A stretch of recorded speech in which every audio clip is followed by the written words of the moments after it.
Hi, friends. Welcome into the firm of Harris and Meringue. Patrick Harris with you. Danny Meringue to my left. That's our guy, Casey Smith, over there doing the heavy lifting. Happy Tuesday to us all. Feeling. This chair is in a canyon. I'm feeling great today, dude. Are you? Feeling great. In a great mood. I got my Olaf sweatshirt on, which usually means it's either Christmas or laundry day. You be the judge. It's not Christmas, is it? I don't think so. I don't think so. I love that we did not communicate. We both wore random shirts today. Well, it happens. You know, it happens to the best of us. It's a good day. I've decided to, it is now time to start talking trash to all our fellow cohorts at this fine radio station, the Fan Sports Network. For baseball season is near upon us. That's all I get this year.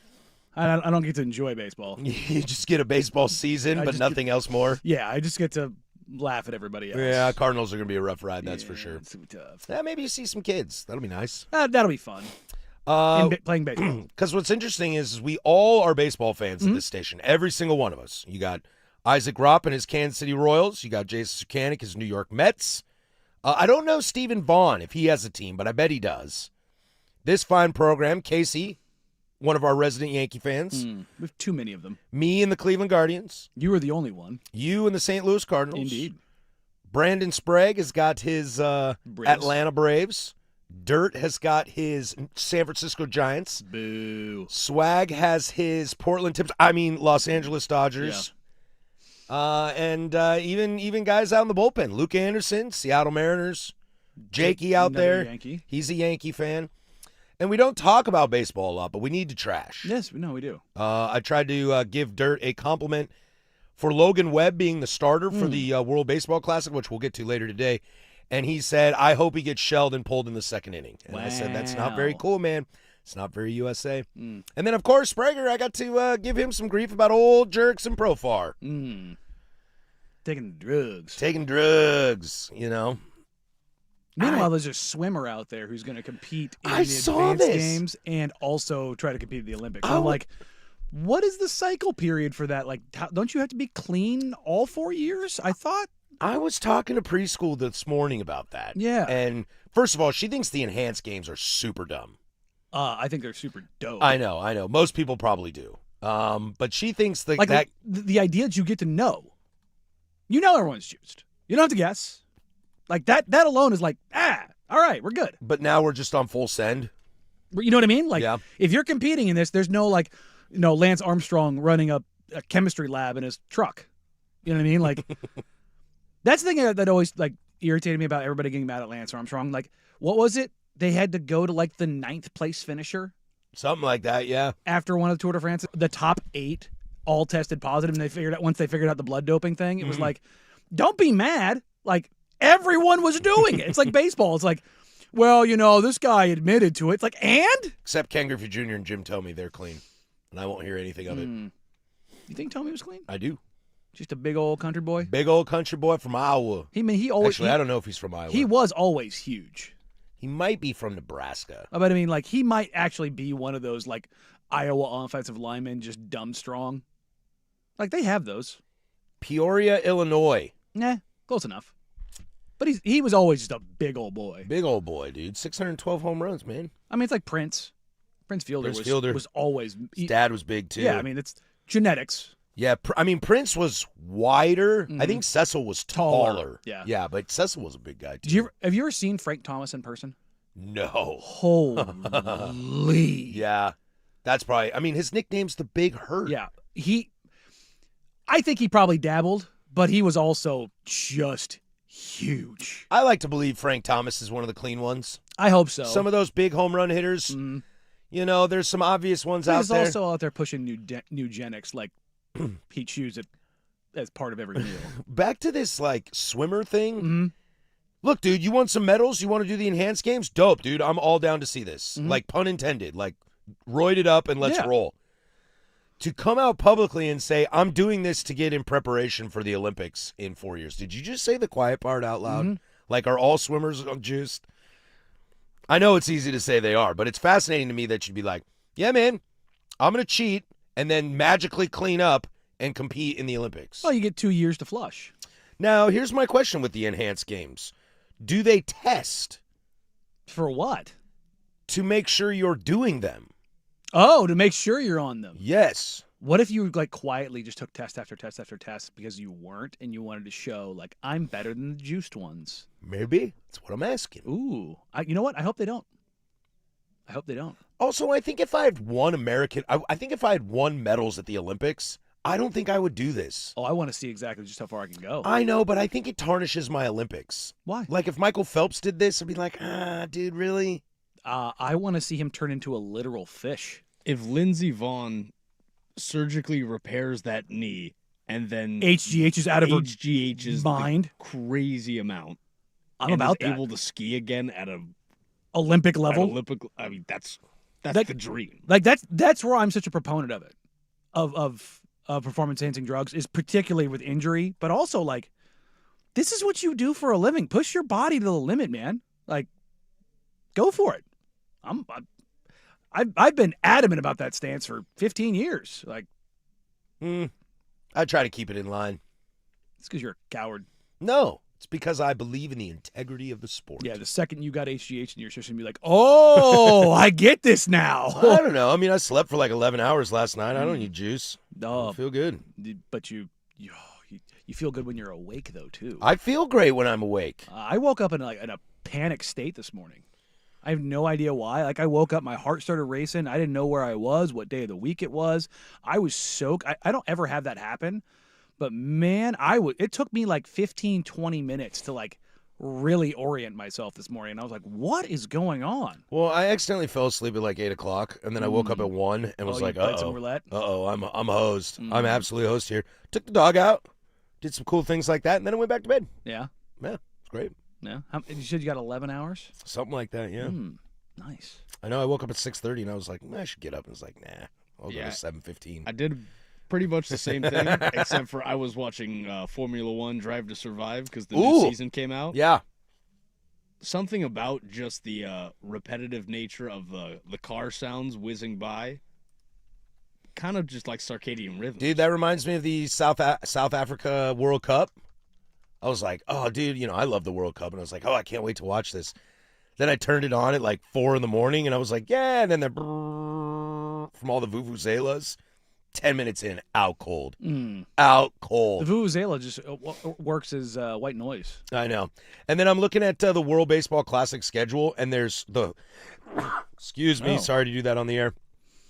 Snuck up on you. Thursday morning, which is, the morning of after Wednesday, as that's how time works.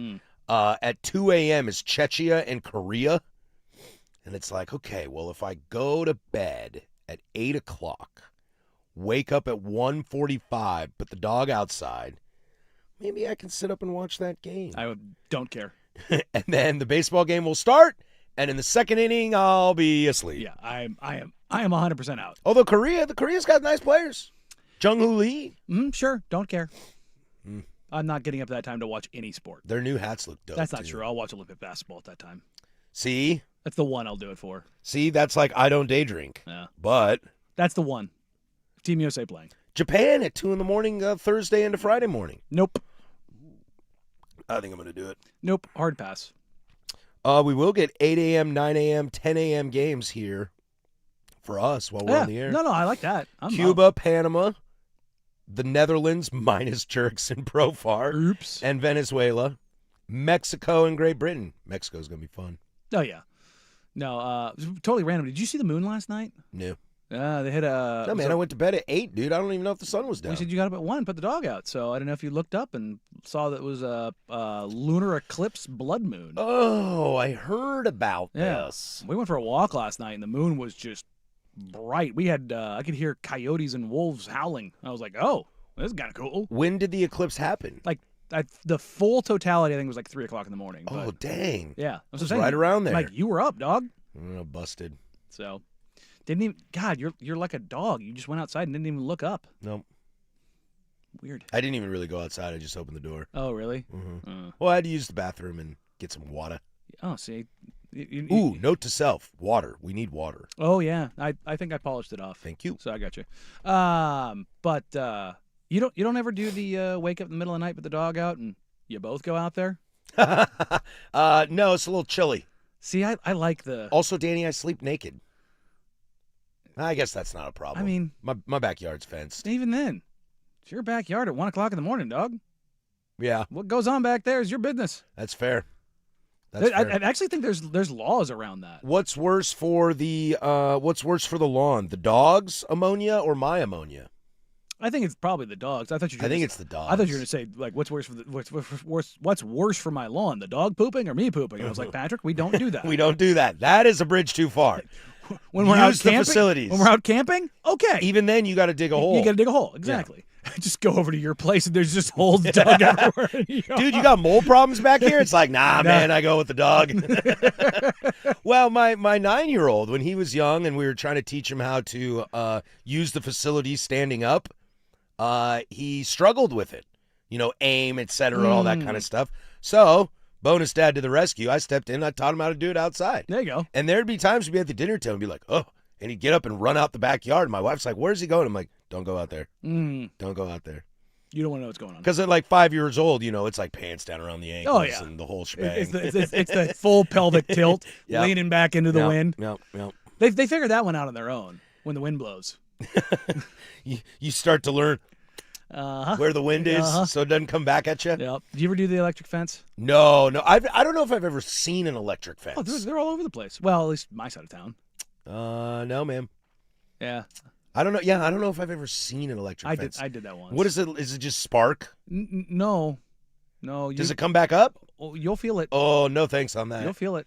No thanks on that, dude. I hate getting shocked by the door That's handle true. here. You got blasted yesterday. Dude, I felt it for 2 segments, just a current up my left arm. No, I've told this story before. Like I had a facial piercing, and I was working on a 220 volt panel. Power's supposed to be off. It arced off my face. I was like, oh God. I once put a fork in a socket. Oh, Yeah. I went butter knife. Yeah, I once did a fork. I was probably 5, 6. Oh wow, I was like 3. But I remember it was your whole body kind of freezes, but it doesn't freeze. The 9 volt's a fun one on the tongue. I don't know if I've done that. Really? I don't think so. Oh yeah, just quick little pick me up. Because remember, dude, I have You're different. out here licking batteries? Hell yeah, he licks batteries, dude. Look at him. That doesn't surprise me. Look at him. What about me I makes you think that I never licked a battery in my life? I also love the concept of walking down the street and seeing some stranger and being like, that guy licks batteries. Right. I tell you what, there's a guy when I pulled Mouth in today breather. was 100% licking batteries. He was popping and locking. He was probably 50 years old and on a lot of meth. But he was like, Whoa. It could be a combination of other drugs. I mean, meth and batteries. Yeah. I mean, batteries, hell of a ride. You But- just said yourself. I mean, he was moving and grooving. He's a Jabberwocky. Oh yeah, Jabberwocky. It was one of those things where he was moving across the crosswalk very slowly. I would almost say involuntarily. It wasn't Fenny because he wasn't hungover and like bent at the waist, passed out in the middle of the road. Although I have seen that driving back down. Was it 15th when we leave? There's the homeless camps that matriculate through there. I had a guy probably 7-8 feet off the curb in the middle of the street, and he was doing the full-on Fenny hang. Oh, And man. I was like, bro. Oh, dude, I drive by the spot here. Yeah, the one up the under street. bridge. Yeah, every day. Yeah, that's rough. That's how we go. Oakley Dokley, we got a great show for you today. A lot of NFL quarterback news to get to in hour number deuce. It is a free consultation Tuesday. We'll do that at 12:15 as we always do. There is actually a decent amount of baseball on this sheet today. It's fair. For funsies. I mean, They're funsies stories. I've got, You watching Canada Toronto? Yeah. me too. I wonder who's ahead and who's behind. But then let's get into some NBA stuff this hour, right? Let's start with the Blazers. We have lost another Blazer. Gain one, lose one. Let's talk two ways for a little bit. Okay. All right? We'll do that next. 105.1 The Fan. It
10:19 here, Portland Sports Leader. Don't you forget it, my friends. We are alive, as we always are, from the shadows of the historic Fremont Bridge. 503-864-6326 is the fan text line.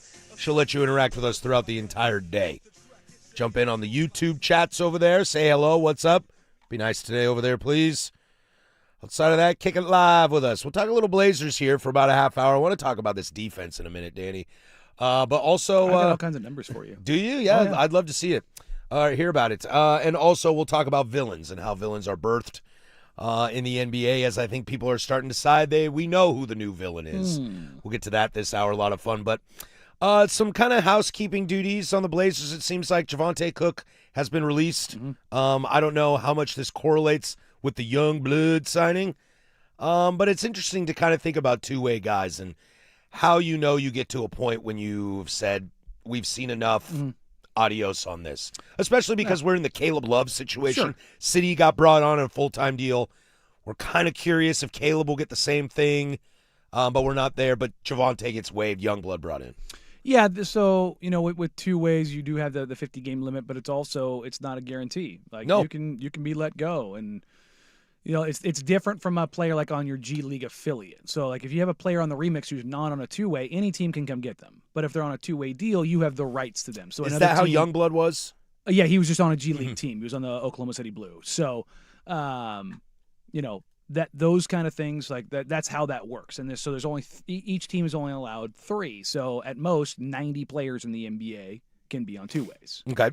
And you have a limited amount of games you can play, the 50, which did change. It used to be, I think it was 100 between all 3 players, and you kind of had to like manage which ones got to which places. They ended up changing that towards an individual player thing because why the heck would it be that way? But yeah, no, the Blazers have had some pretty good successes with two-way guys, but also they've had guys that, just didn't catch on. More recently, Jamari Bouye signed a real deal with the Phoenix Suns. He played here as a two-way guy, or as a 10-day. God, I can't remember what it was now. But he got out there because they were detrimentally damaged at the guard, and they were tanking. And it was one of the worst performances I've ever seen. Oh, yikes. It was really bad. He was clearly nervous. I can imagine. Yeah, when you're playing for your career kind of a deal, and he's thrust into that spot. I mean, I think he had like 3 turnovers in like the span of 45 seconds. It was bad, and we all felt bad for him. But it was like losing your cool, like in the downstairs region in basketball shorts, not a great idea. No. So, but he bounced around and was able to catch back on and earn a real deal. And like, I love seeing those stories. I mean, Alex Caruso is, an undrafted guy, two-way guy, and out of Oklahoma City's product, right? Same was with Jeremy Lakers. Lin something kind of like that? Or was he actually drafted, signed? I think he was undrafted and then signed as a free agent. Then Linsanity came out of that. God, I can't remember. It was 2014? That was a wild 2 weeks, man. Insanity, baby. Wild 2 weeks. That's the whole point of like 3 weeks, whatever it was. When I always talk about like it's consistency. Now Jeremy Lin turned that into an NBA career. Like he was. He played for a long time. Yeah. But it's consistency. But like getting hot at the right time. The one I always go back to in kind of recent modernity with the Trailblazers and a 10-day guy getting a contract. Yogi Ferrell, I believe he signed the day before with the Dallas Mavericks. They came up here. Yogi Ferrell had 30. He ended up getting a real deal out of that. Like sometimes that's all it takes. But like if you show you have the capacity for that. Now consistency just goes up and down. But yeah, no, that's what two ways are for. You get these opportunities, whether it's City, whether it's Caleb, now Youngblood. Now with this move, the Blazers do have an open two-way. Do they try to bring somebody else in to get another look at somebody? One of the guys they had on a two-way for a while a couple years ago was Iu Baji. Baji, great dude, just unbelievable shot blocker, wants to block everything. He couldn't quite catch on. I think a lot of it just had to do with just how raw he was around the game, but like he had real defensive rim protecting, shot blocking ability, just unreal. But he ended up saying, I'm good. I'm going to go overseas. And now he plays overseas. Like, totally fine. Yeah. I always hate it when I see fans like, oh, this guy's trash. He's playing overseas. And I'm just like, bro, that dude's good. Like, I don't think you understand. Yeah, I would have to imagine there. Excuse me. There are a lot of guys that play overseas that are better than a lot of guys on G League teams.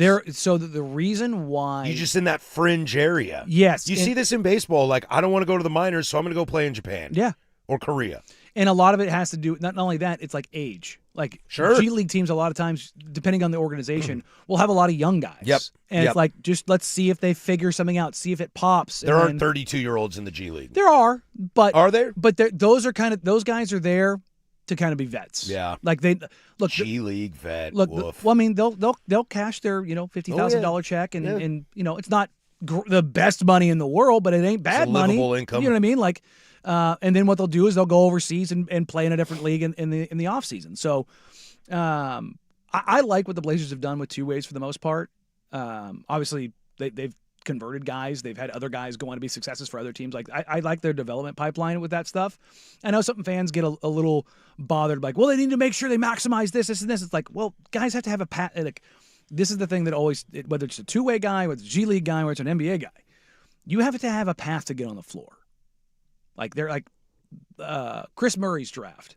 I'm sorry, not Chris Murray's. Jabari Walker. You know, I was talking to the Blazers. There was a player that they wanted to draft that went right around where they were picking. And so they ended up moving back, and they took Jabari Walker. And I had somebody ask me, like, well, they could have had both. You know, they could have done this. And I'm like, yeah, but if you don't have, number one, the roster space, but number two, the ability to, like, carve them a path, because it's not just the player, and it's not just the team, it's the agent. The agent's not going to want to go somewhere where there's not a path for them to get on the floor to show what they're worth, to show what they're capable of, to earn the next contract. Like, you start, as a rookie, you start earning your next contract the first time you step on the floor. Like, that's where it's at. You're already trying to get there. And for Javonte, he wasn't really getting that opportunity because he wasn't showing that he was ready for it. Mm-hmm. And so now he needs to go find somewhere else where maybe he has that ability, because, like, with their guard depth right now, it's hard for him to get on the floor. Yeah, and especially because I think if there was the roster spot open, Caleb would be signed. My opinion. Yes, he would. I don't think Caleb is some solution to all the offensive problems the Blazers are going through right now. But he's an NBA player, I think so. Shoot, I was going to ask something and I forgot. Littering. Yeah. Who was the guy on the G League for the Blazers earlier this year who was putting up like 25, 26 a night? In the G League? On the remix. Well, Hinson was, but Hinson. Yeah, he got picked up by the Jazz. But Hinson couldn't get a roster spot because there was no spot to play him. No. That's why he wasn't getting called up, and that's why sometimes it's misleading, because I remember seeing on social medias and stuff, Blazer fans are like, dude, this Hinson guy, we're having scoring issues. You need to bring him up. And it's like, where are you going to play him? Yeah. Like, how does he get on the floor? You going to play him over Tumani? Yeah. You know, because, he's in that range, Jeremy Grant kind of position. He's wingy. Smaller, but wingy. But he's a three-point shooter, and that's kind of the deal with him. But defensively, that's when you see guys in the G League, they have a skill or two, but they usually have a deficit somewhere where you're just like, we need to get this up to a certain level. Yeah. Like, you have to have, like, Alex Caruso did not have offense. No. Did not have offense, but boy, could he defend. Like, smart player too. Oh, I remember him on the Lakers. He was a pretty good player for them. Crazy high IQ. But you have a skill that gets you on the floor, and certain skill, like, the G League is not a place for bigs because there's only so many bigs. Right. If you're 6'10" or taller, you typically don't spend a ton of time in the G League. Like, you'll get some burn down there. Yeah, but somebody's going to come grab you because it's a rare commodity. Young, for example, like, remix is a tough spot for Young. How many dudes are actually challenging him just size wise? Like, he might, he can work on footwork, passing, shooting, etc., whatever it might be, like game speed, stuff like that. But there's no real body on body challenge. No. That's why Donovan, even though last year he couldn't play more than 20 minutes a game, it felt like, what are you going to do with him? You're going to send him down? He's 7'3". Not only that, you're going to send him down there to run up and down the floor where they're getting like 140 a game? Yeah. That ain't going to help him. That ain't going to help him, so you keep him here. Well, perfect example when you're talking about bigs, like, Wap wasn't even that big. He's 6'9". Wap played one game. One game in the G League had 37. Yeah, and they're like, get him out of here. They're like, okay, he's too good for this spot. Yeah. Because a big that can shoot in the G League? Bro. Jokic puts up 85 a night. I mean, you're just...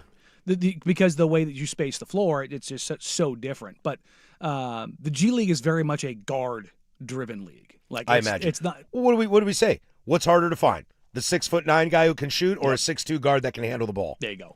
And that's kind of where those things kind of end up. So I will say, Javonte, one of the cooler stories I wanted to write about him. Still can, Danny. I know, but he's not here. But he paid his own way through high school. Oh, to a that private school to bet on just himself. to play basketball? Yep. That's pretty cool. I mean, you want to talk about a dude who loves the game, incredibly good, nice kid, man. Like, and again, that's something the Blazers have prioritized, guys who have that kind of mentality, and like those are the kind of guys they've typically targeted.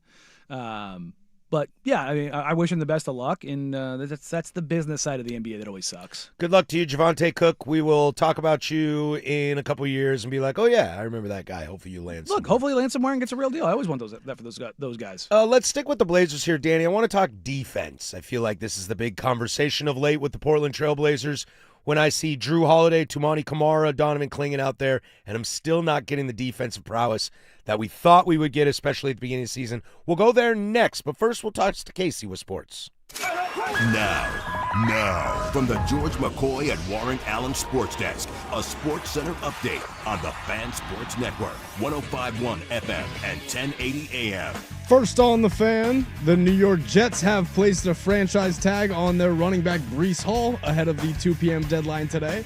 Hall's tag is non-exclusive, allowing him to negotiate with other teams, and if he were to sign with another team, the Jets would receive a handful of first-round compensation picks. Some more NFL news for you as the Houston Texans have released veteran safety Jimmy Ward, freeing up $750,000 in cap space. Ward did not play this past season, started training camp in the physically unable to perform list, but also faced some legal issues during training camp that kept him off the field. The Atlanta Braves have been hit with another major roster blow as Jurickson Profar has tested positive for performance-enhancing drugs, according to ESPN's Jeff Passan.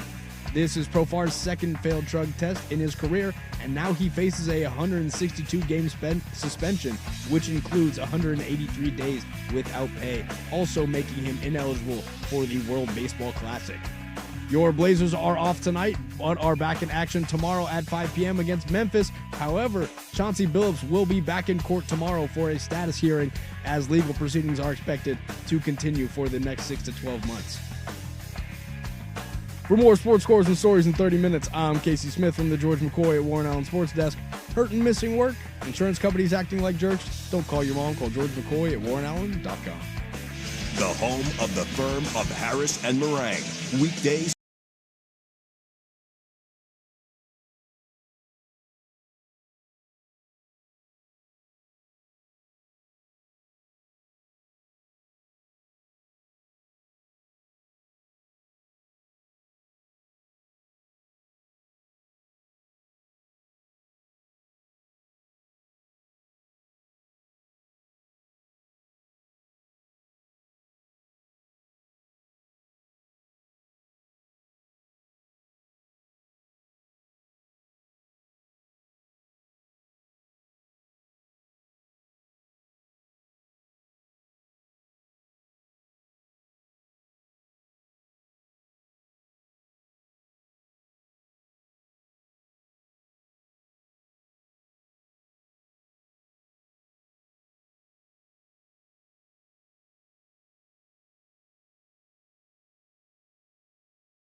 Coming up in a minute, we'll talk about villains and how you become a villain. I think the NBA's decided they know who their villain is.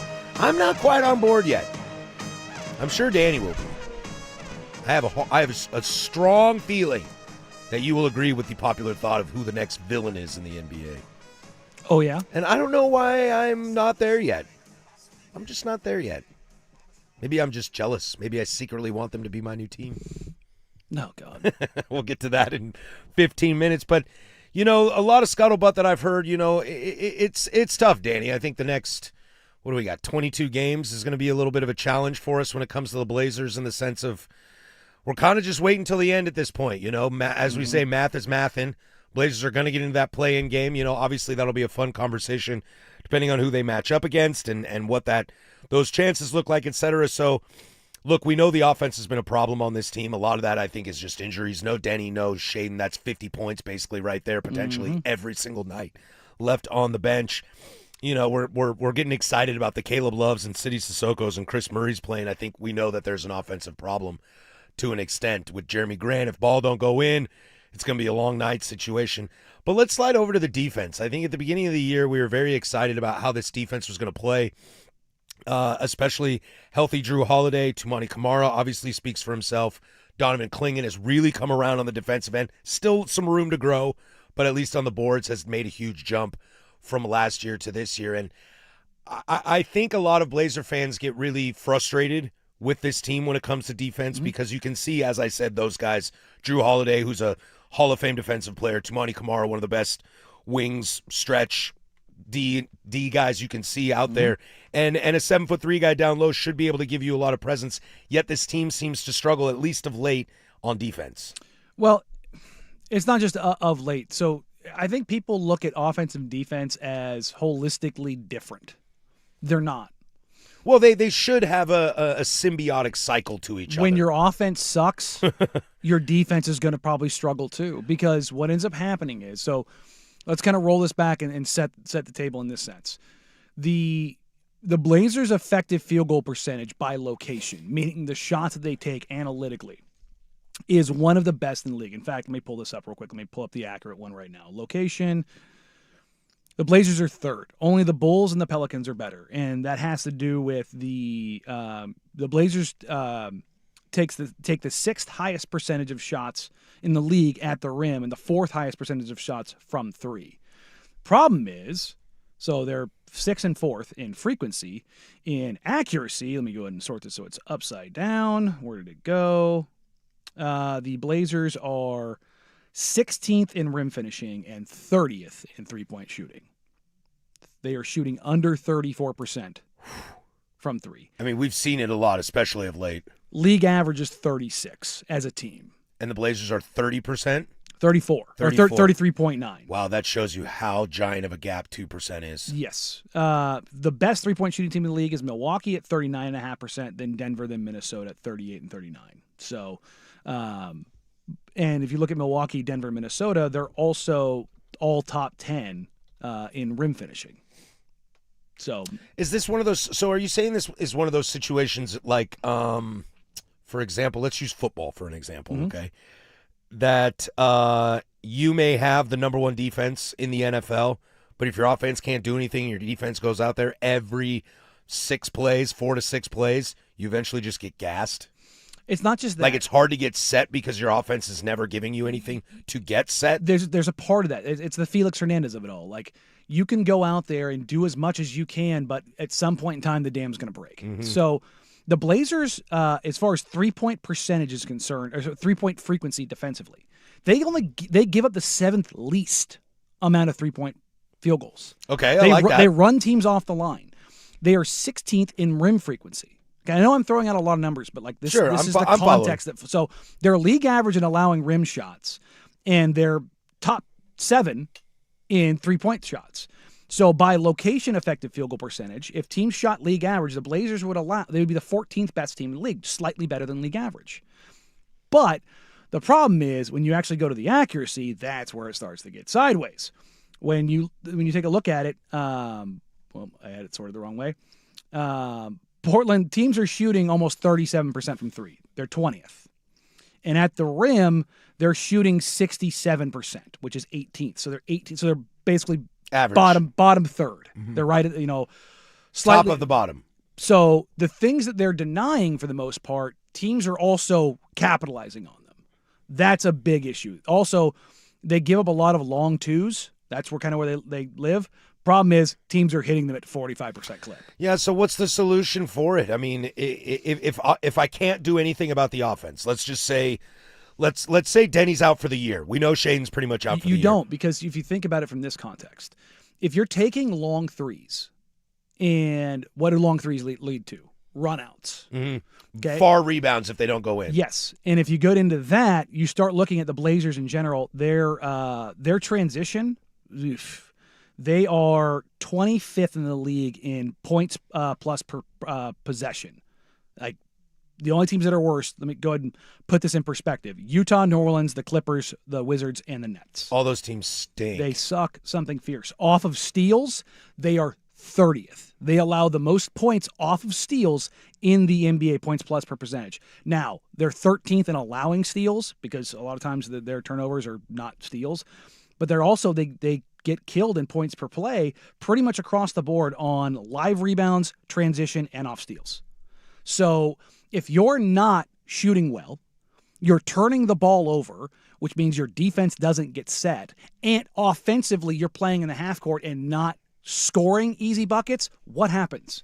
You get tired, you get worn down. Mentally, it's like, God dang, we got 4 stops in a row, but we didn't score on the other end. And you're giving the offense easy looks, Yes. easy buckets, driving to the rim, and there's one guy down there instead of 3 guys down there. Could you argue that pace from the Blazers should slow down?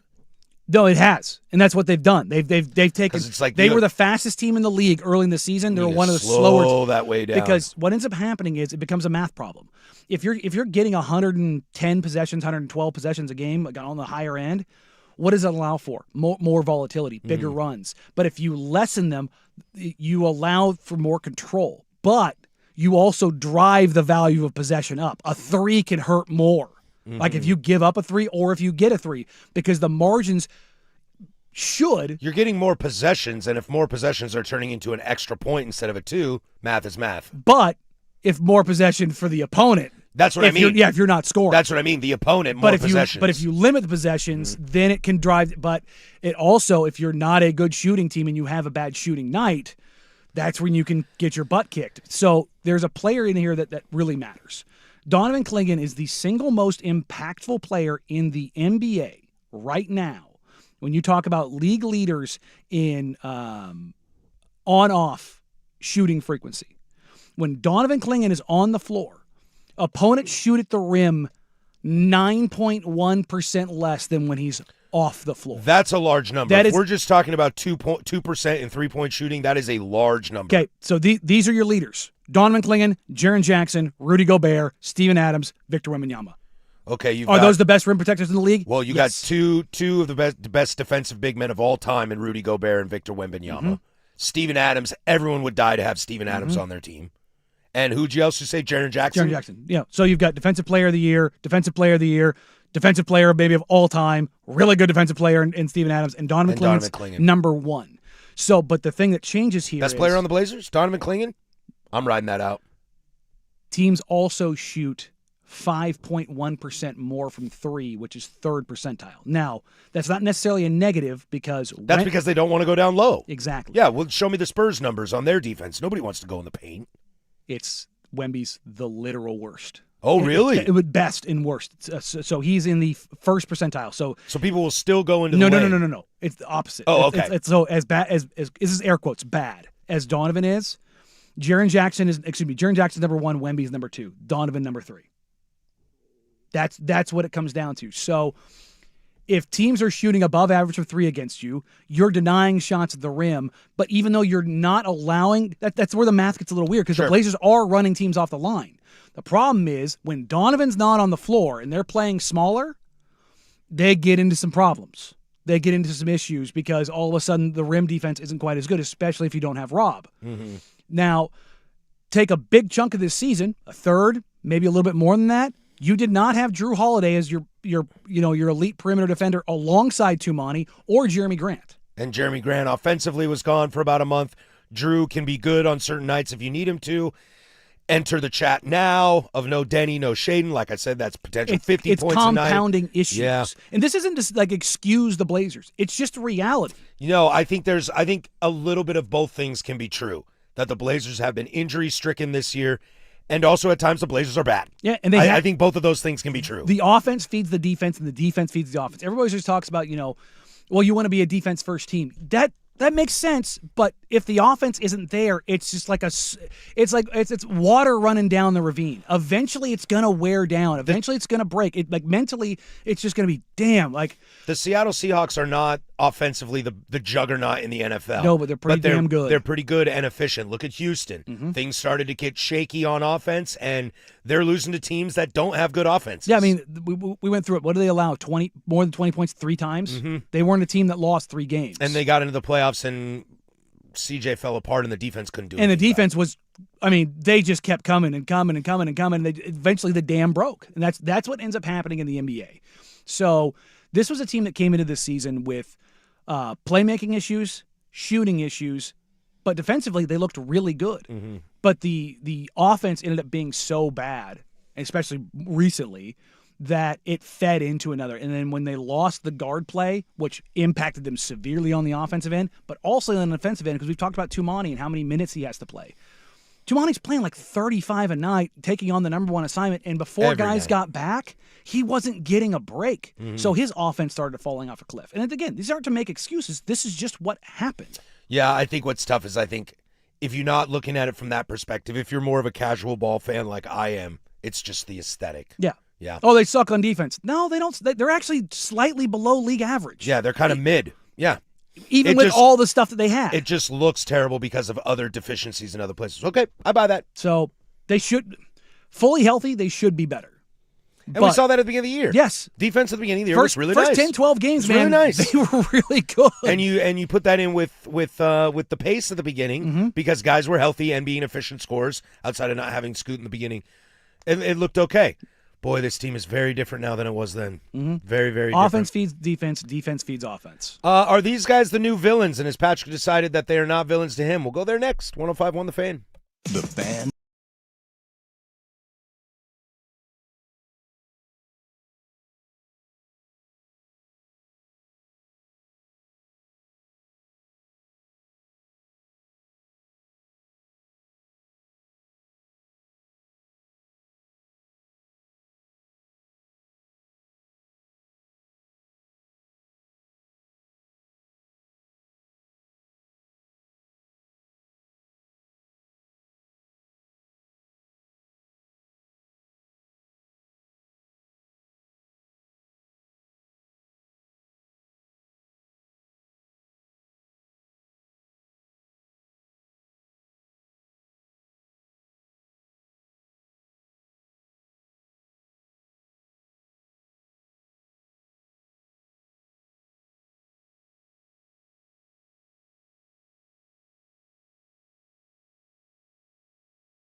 Coming up in hour number 2, we'll get to some NFL chatter, quarterback conversations.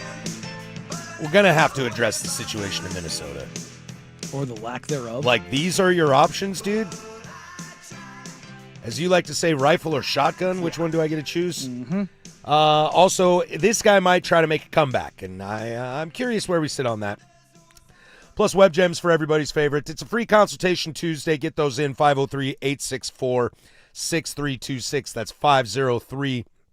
503-864-6326. Any advice you need in your life, well, the firm is right here to help you out. Your work life, your home life, your social life, whatever it may be, let's get it on. I saw this statement the other day. Oh, boy, I think it was yesterday. Now I can't remember who it is that said it.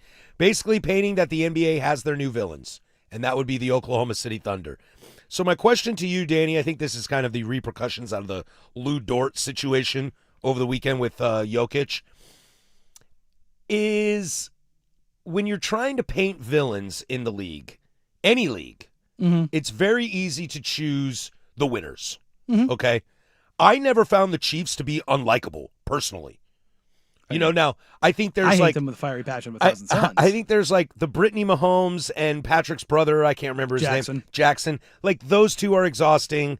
You know, I wasn't a big Tyreek Hill fan, but that's kind of more situational. Them winning on a whole never really kind of bothered me, but they became the villains real quick. But the hate in your heart isn't strong enough, clearly. Clearly. The fan base is what drove the hate. Is that right? They just became insufferable? I mean, they didn't become insufferable. They just got amplified. They got the spotlight on them. No, they're insufferable. It was their time at the Patriots table. Fans, it just got put on the spot. I think the Warriors were easy because, you know, the Kevin Durant situation, once you add Kevin Durant to that squad. Well, no, Draymond.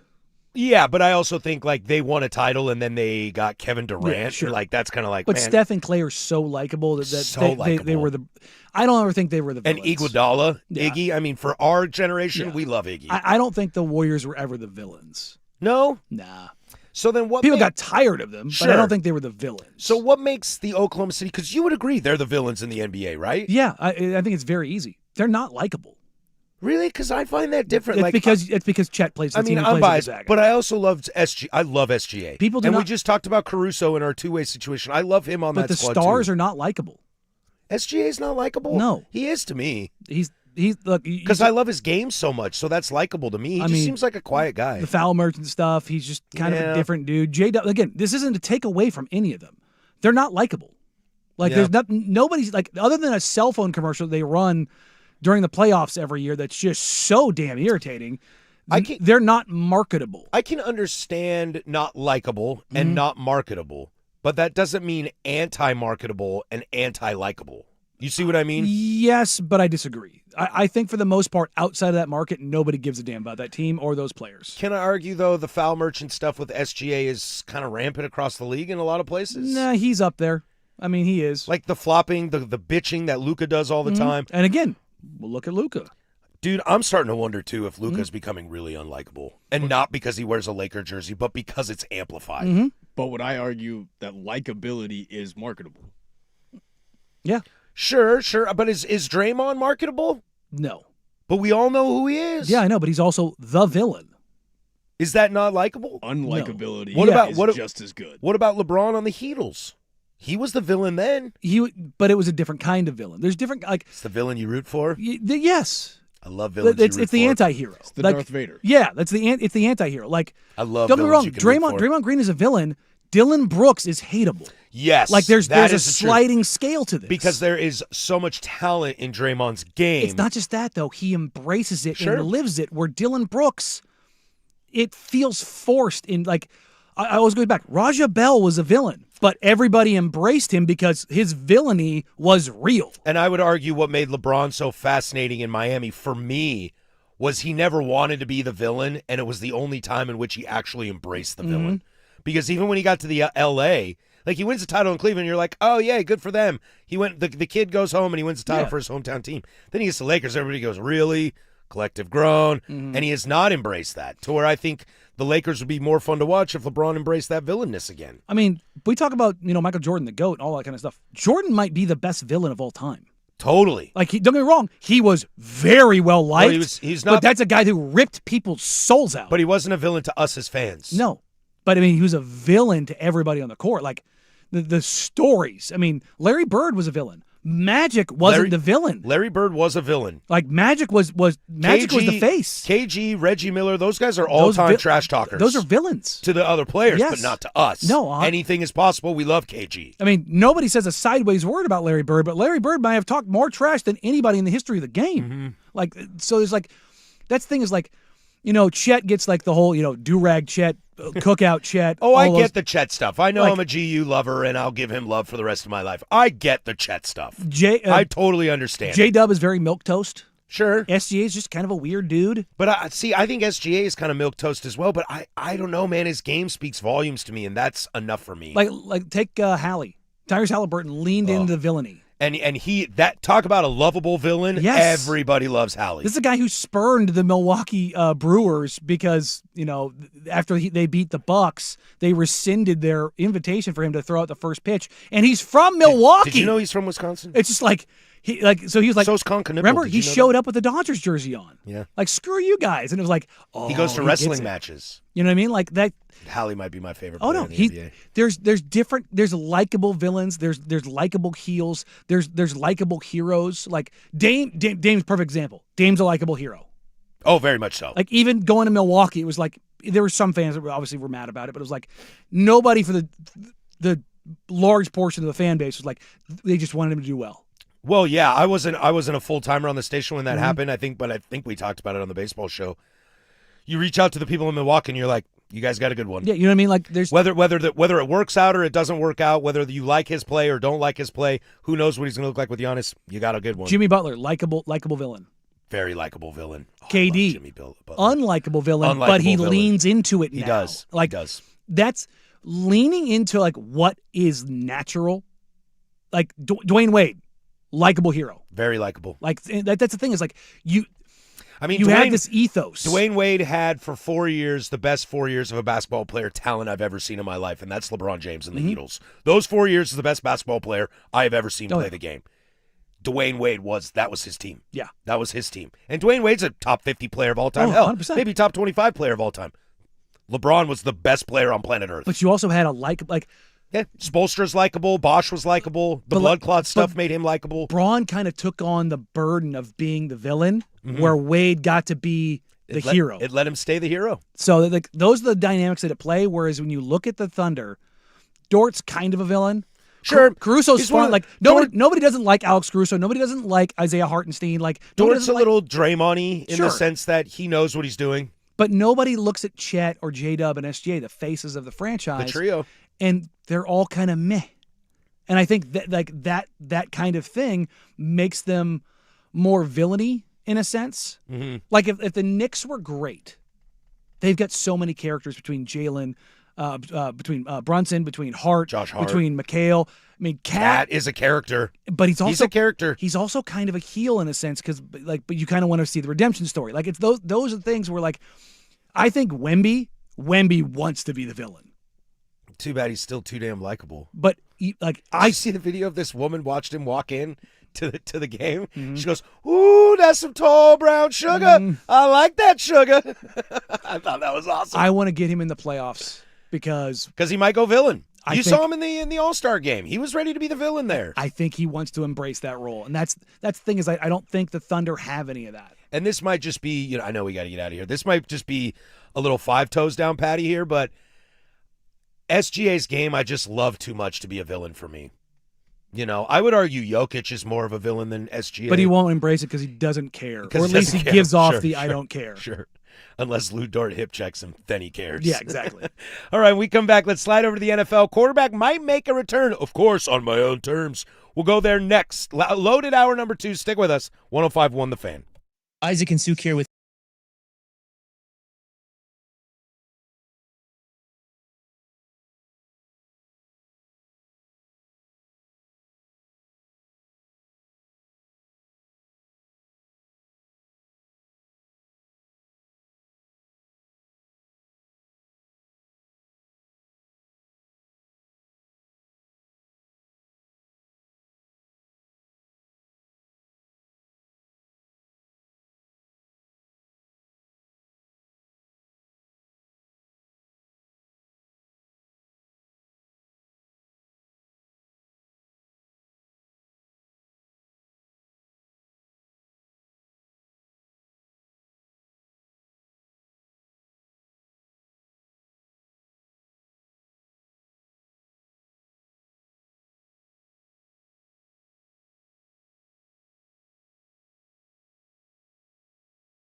Hour number deuce here, the firm of Harris and Meringue. If you missed the first hour, we had a lot of fun NBA chatter over there.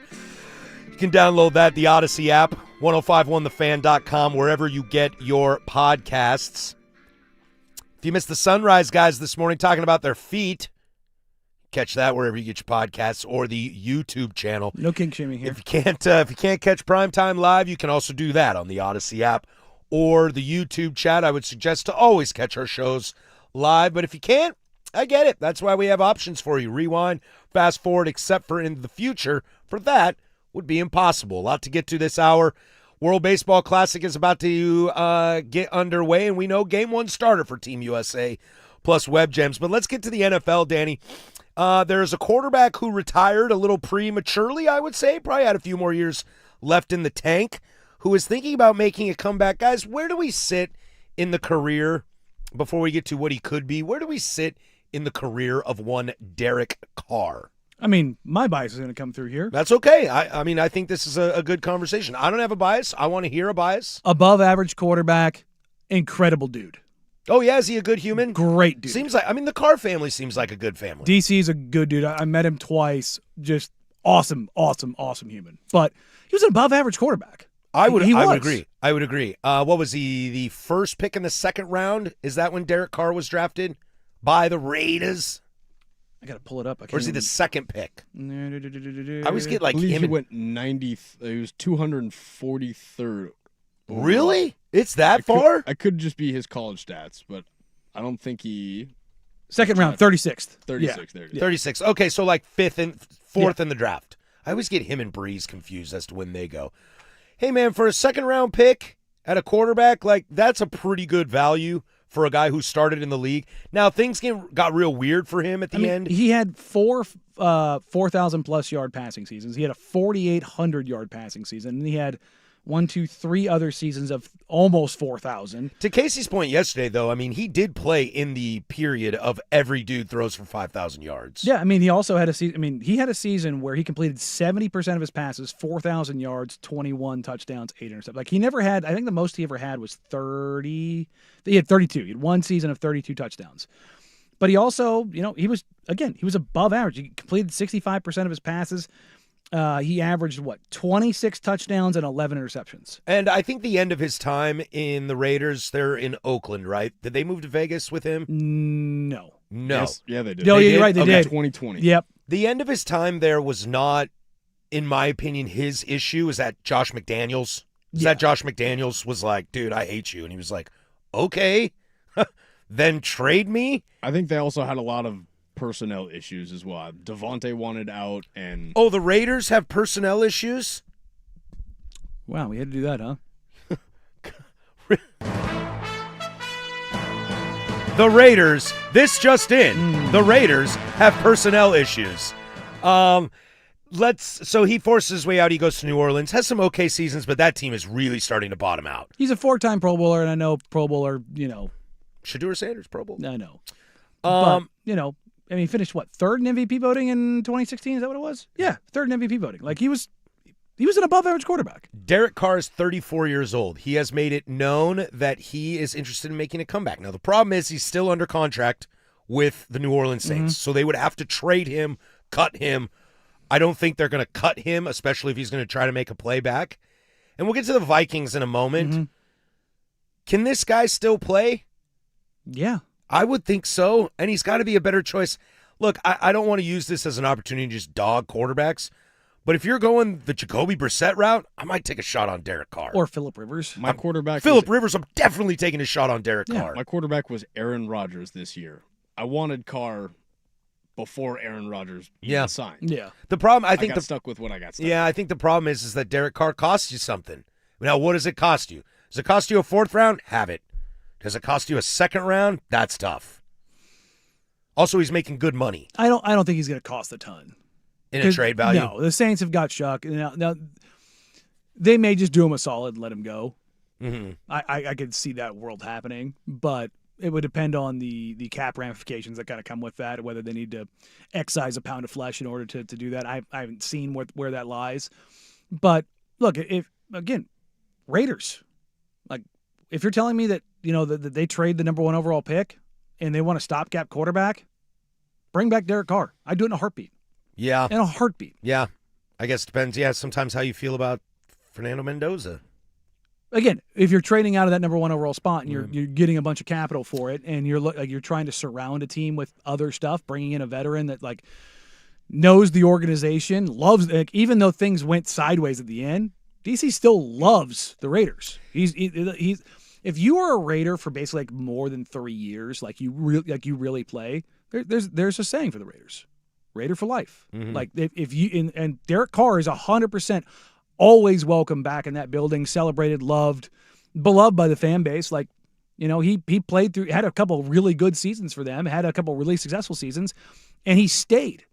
He stayed he stayed until they basically forced him out. And they were not very nice to him. No. And he could have easily gone. And he took the high road the entire time, and not the petulant high road. No. Like he took the actual high road. Yeah, he did. I think the moral of this story is I just think there's a lot you can do a lot worse. You can do a lot worse than Derek Carr. Derek Carr, I bet you coming back, I would be willing to bet money if he played for an average team would be at worst a league average quarterback. If Andy Dalton was a hot commodity as a backup quarterback, Ding. there's no reason why Derek Carr shouldn't get The problem is Derek Carr doesn't want to be a backup quarterback. The problem is he wants a chance to win, which I get. I mean, we all want a Minnesota chance to win. You know who wants to see Derek Carr as a quarterback? Justin Jefferson. Yeah, let's go there next. Let's talk about this Minnesota situation as, like, I don't know where to go. I have a really hot-ish take that I know you guys are going to hate and destroy me for, but it might just be the reality. What the hell goes on in Minnesota? Is it 9? Are you forced to play 9 one more year? Or is it time to pull the chute and grab somebody else? Is it Derek Carr? Is it Kyler Murray? Is it Geno Smith? Let's go to the NFC North next. Portland Sports Leader, 105.1 FM, 1080 AM.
search to find the love within. Now, what did I do wrong? Coming up, we'll get to a little bit of baseball here, plus web gems this hour. Free consultation. Send those in. Anything you need help with, the firm's got your back. Fan Madness is back. Join the Fan Thursday, March 19th and Friday, March 20th for the two most exciting days of basketball at Tom's Watch Bar and A Casino Resort in Ridgefield. Dirt and Sprague, this fine show, the firm of Harris and Meringue, happy hour with Luke Anderson, and prime time with Isaac and Suk, all broadcasting live throughout the day. Don't miss a minute of the action. You can play hooky with the Fan for Fan Madness, brought to you by A, Window Nation, George McCoy at Warren Allen Attorneys at Law, and video only March 19th and 20th at A Casino Resort. I will personally be there and write you a handwritten note to give to your boss or your teacher, whatever you need to get out of that day. Come hang with us. It'll be an awesome, awesome evening, afternoon, morning, all of the above. Let's see here. If you listen to the Sunrise guys this morning, Matthew Caller was on there. It was a great interview with him. He's plugged into the Minnesota situation there. He had a really funny moment because before we get into like what your quarterback options might be, let's talk about what the quarterback is right now. He made a funny joke. Dirt asked him if you were Vegas and you had an over-under of how many more games J.J. McCarthy starts for the Minnesota Vikings. He put it at 0.5, and you get a lot of traction on both ends. That's where we are with J.J. McCarthy. He is a top 10 pick. He was hurt his entire freshman year. So rookie year is what I meant, but I realize why that's confusing.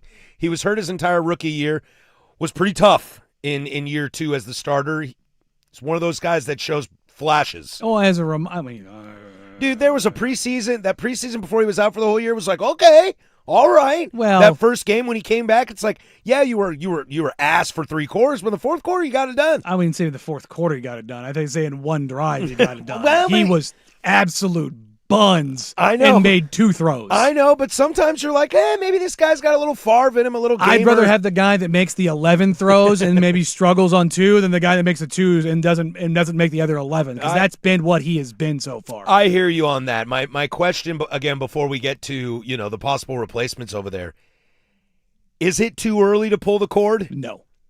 No? No. We just don't see it very often. That's kind of why I still live in this. Like, here's my bad take that I know you guys will disagree with me.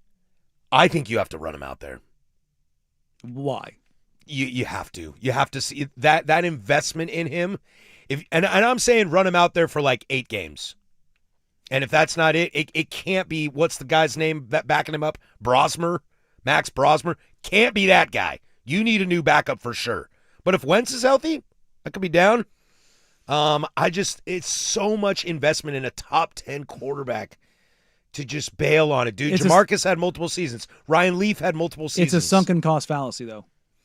I respect organizations that cut bait, because just as a quick reminder, the GM that drafted J.J. McCarthy, is he currently employed by the Vikings? He is not currently employed by the Vikings. And I would imagine, despite other issues as well, that one is a giant billboard when you watch Sam Darnold win a Super Bowl. Not to mention Daniel Jones is an Achilles away from winning Comeback Player of the Year. And Jackson Smith-Njigba led the league in every receiving stat. Yes. And a lot of that is JSM being great, but it helps having a competent quarterback back there too. And Sam is more than competent. And if I have Justin Jefferson sitting in the stable, and I think that's I'm a little frustrated. I think that's the problem, is you have a roster that can win now, that's only going to age. Can you gamble on one more year with a bad quarterback play like J.J. McCarthy? The answer is no. Which is why my take is as bad as it is. I guess I just haven't quite seen it done yet. And please, 503-864-6326 or on the YouTube chat, if there's a quarterback out there that I'm not thinking of that had that high of a draft and was pulled that quickly. I mean, is it Josh Rosen? That's exactly what I was just pulling up. I'm like, how many games is it did Jake he play? Locker? Is it Matt Leinart? Those guys didn't have long careers. Bro, they weren't really backups. He played 1 year for the Cardinals. And they pulled it. Yep. Was Flynn a first rounder? No.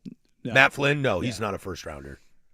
No, because he got traded or signed the $10 million deal in Seattle. I think Flynn was like a fourth rounder, but had that classic, some Green Bay Packer quarterback sits and the backup comes in. It's like, hello, Matt Hasselbeck, come on down.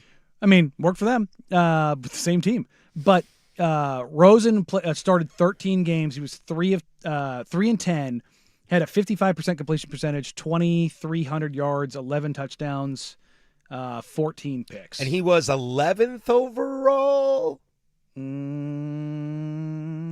I always get 10th. I always get him, Leinart, and Locker confused. Let's just take a look at McCarthy's. But dare I say real quick on Josh Rosen before you go to McCarthy. God. Josh Rosen's biggest problem, though, is they looked at him and said, this guy doesn't care about football. Mm-hmm. That's not a concern with J.J. McCarthy. McCarthy, though, so he played 10 games. He went 6-4 in those games, but he completed 57% of his passes, 1,600 yards, 160 yards a game. Yeesh. 11 touchdowns, 12 picks. Interception rate of almost 5%. Oh, it's bad. I know it's bad. I mean, that's heinous. I guess my question is, That's Kenny Pickett bad. If Arizona pulls the shoot on Rosen, which they did. And they were a bad team. The Vikings aren't a bad team. That's a fair point. Because I was going to say the Cardinals, like, what have they done since they pulled the shoot on him? They got Kyler Murray, who's another head case problem. You know what? I want to pull up this Cardinals team real quick just to see. Where are the Vikings drafting? Do they take a shot at Ty Simpson? Are they your Taylon Green in the 3rd round, 4th round? I mean, are they your Garrett Nussmeier, Drew Aller? Okay, this is who's around. Cade Klubnik? This is who is around.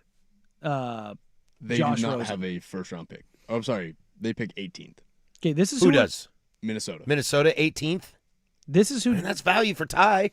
Rosen had David Johnson in the backfield. He had Larry Fitzgerald, Christian Kirk.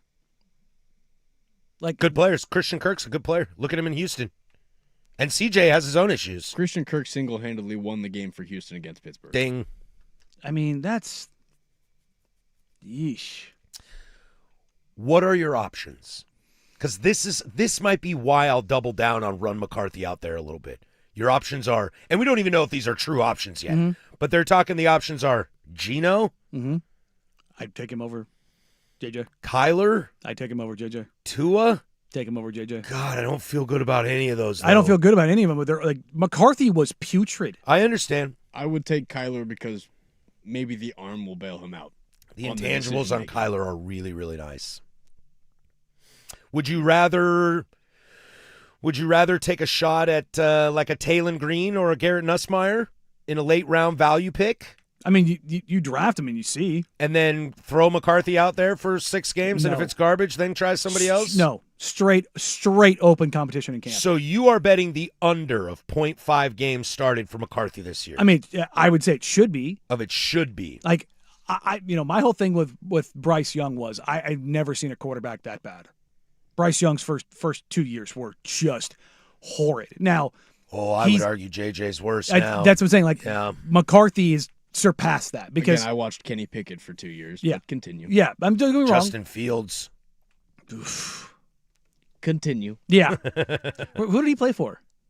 Again, let's moving on. Proceed. Nothing to see here. Nothing to see here. Like, moving on. Somebody on YouTube said Tebow. Tebow still found a way to win games. Tebow won a playoff game. Without a doubt. Why do you do it to me every time? You can put it on the ball. And Tebow still bounced around. And like once Denver it didn't work out. Brett Favre treated him. You know, there's the Susie Colbert and the helicopters are following him everywhere. Tebow turned into a tight end in Jacksonville. Yeah. The whole thing with McCarthy is, and this was him being drafted. I don't care what your system is. If you've got a good quarterback, you know what you do? You let them quarterback. And as much as Harbaugh sat there and talked about J.J. McCarthy's the best quarterback I've ever had, he was just singing tunes for his guy. Well, that's Harbaugh being Harbaugh. But he loves his guys. He does love his guys. guys. And I bet you J.J. McCarthy's mental, his attitude, all those things lead very much into that. You can see it on the field. You can see it in his interviews. But you also saw at the end of the season when he broke his hand being a dummy. Yeah. That his teammates were like, enough of this. Like, in order to do all the extracurricular rah-rah stuff, you got to be a dude. There wasn't a game this season.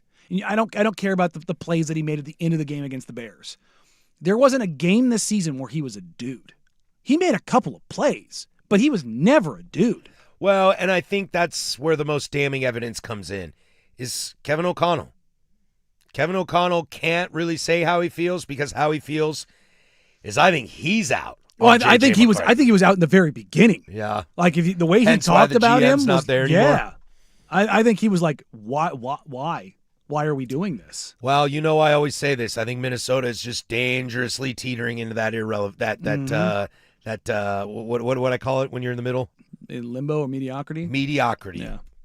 Just living in mediocrity because, look, Kyler might give you a better chance to win, but are you taking the Vikings to the playoffs in that division with Kyler Murray? I mean, if you're saying it's, I mean, you could. Maybe. I mean, the talent gap between those two guys is a canyon. Agreed. So, again, we talked about this yesterday, the whole idea of like... But you're still chasing the Lions, the Bears, and the Packers. Sure. Oh, my. And now you're a cold weather scrambler. Mm-hmm. Yeah, I mean, that's a good point, too. What's Kyler in the cold? Mm-hmm. What's Geno in the cold? I don't know that.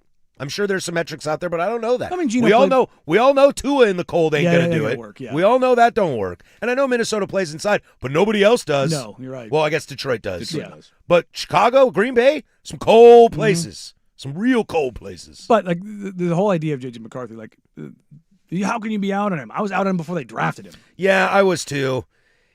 When we look back at that draft, we will always, we may talk about how great Caleb is or how great Jaden is and Bo Nix and Drake May's been to a Super Bowl and, maybe Penix figures it out and pulls it together and stays healthy. I think the most glaring thing will be like, oh, right. The Vikings took JJ McCarthy and sunk their franchise back 5 years. Yeesh. That's why you don't reach for the quarterback. Oh, I'm glad I'm not in that situation. I got a buddy who's a Vikings fan, and I really feel for him. It's a sad existence. It's a real sad existence. His brother's a Giants fan. It was sad there for both of them for a little bit. Yeah, but they have Super Bowls. But yeah, that's true. And the Giants now have Jackson Dart. Mm-hmm. And Scattaboo. And Malik Neighbors. And maybe Caleb Downs. Mm. We should look at some new mocks this week. Yeah, but post-combine mocks? Yeah, They've changed around a little bit. I saw that. Mm-hmm. When we come back, let's get into a little bit of baseball. Game 1 starter for America, USA, has been chosen. Dirt don't like it. I love it. There's Casey with sports. Now, from the George McCoy and Warren Allen Sports Desk, a Sports Center update on the Fan Sports Network, 105.1 FM and 1080 AM. This Sports Center update is brought to you by Laurelhurst Market Steakhouse and Butcher Shop. A great spot for any occasion. Don't forget, you save 10% on your Butcher Shop order when you dine in. Menus and more at laurelhurstmarket.com. First on the Fan, the New York Jets have placed their franchise tag on running back Breece Hall ahead of the 1 p.m. deadline today. Hall's tag is non-exclusive, allowing him to negotiate with other teams, and if he were to sign with another team, the Jets would receive 2 first-round compensatory picks. Some more NFL news for you as the Houston Texans have released veteran safety Jimmy Ward, freeing up $750,000 in cap space. Ward did not play this past season after he started training camp off on the physically unable to perform list and faced some serious legal issues keeping him off the field for 2025. Over to the MLB as the Atlanta Braves have been hit with a major roster blow as Jurickson Profar has tested positive for performance-enhancing drugs, according to ESPN's Jeff Passan. This is Profar's second failed drug test in his career, and now he faces a 162-game suspension, including 183 days without pay, also making him ineligible for the World Baseball Classic. Finally, your Blazers are off tonight, but are back in action tomorrow at 5 p.m. against Memphis. However, Chauncey Billups will be back in court tomorrow for a status hearing as legal proceedings are expected to continue for the next 6 to 12 months. And for more sports scores and stories in 30 minutes, I'm Casey Smith from the George McCoy at Warren Allen Sports Desk. Hurt and missing work? Insurance companies acting like jerks? Don't call your mom. Call George McCoy at warrenallen.com. The home of dirt and spray. Weekday mornings.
Web Gems coming up next. Everybody's favorite. It's a free consultation Tuesday. Get those in 503-864-6326. Might as well go win the whole thing.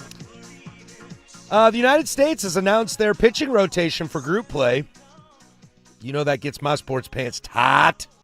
There's some very interesting stuff going on with this. We talked last week about Tarek Pants Skubal. always tight? When it's baseball, baby. Oh, yeah.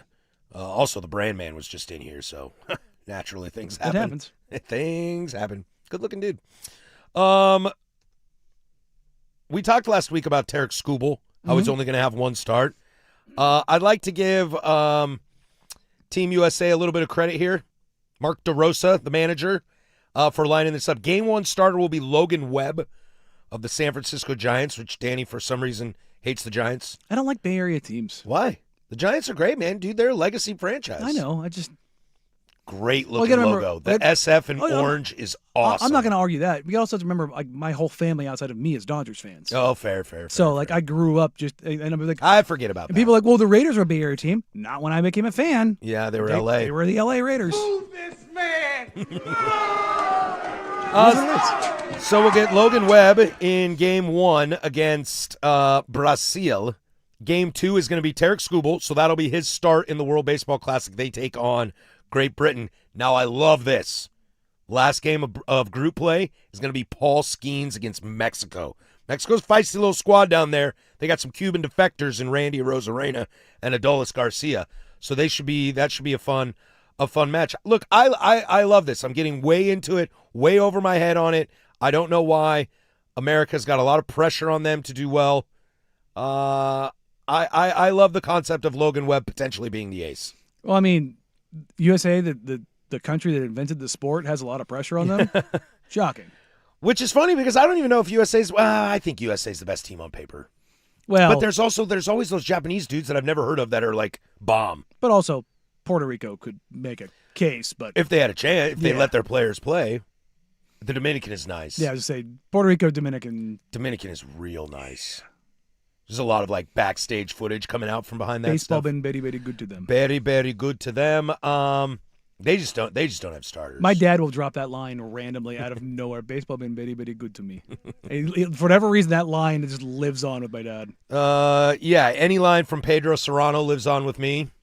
You know, never touch a man's bats. Keep bats warm. Hats for bats. Keep bats warm. You saying Jesus Christ couldn't hit a curveball? I like Jesus. He's a very good man. God, it's a great movie. It is really good. I'm into it, dude. I know you're not going to watch the 2 a.m., 3 a.m. games. No. I mean, I'm probably not either. But I love the American rotation, and I think it could be a lot of fun. Look, Logan Webb throws really hard. Dirt made the joke, if you didn't catch me at the beginning, made the joke that he hopes Logan Webb gets shelled and is pulled in the second inning. I struggle with this because when I read baseball articles, I talk to my baseball friends, if I listen to MLB, if I watch MLB Network or something like that, it really feels like people don't want their players playing in it. And I can never understand that. Now, if you're a Mariner fan and you're American and you don't want Julio playing for the Dominican, I get that. But it's like, I'm American, and if I'm a Phillies fan, Bryce Harper's playing for America, bro, I'm stoked about that. I get it. You don't want people to get hurt, but like baseball players Sammy Sosa once landed on the IL for sneezing, okay? Mm-hmm. Like weird happens. Look, man, Joel Prisbilla tore his Achilles in a freaking shower. Aaron Boone played pickup basketball and blew his knee out. There's all kinds of stories that are out there, you know. I would argue if you get hurt during the World Baseball Classic, you were going to get hurt during spring training. Yeah, something's going to happen. Yeah. That happens. You know what happens when you do things? Things can happen. Can't bubble wrap yourself. Yeah, the whole idea of like, especially athletes, man, athletes play. Like, look, Jay Williams on the motorcycle, yeah, you can prevent that. You know, Ben Roethlisberger on the motorcycle, you can prevent that. Like those are more preventable things. But like getting hurt doing the thing that you do, oh my God, the construction worker hit his thumb with a hammer.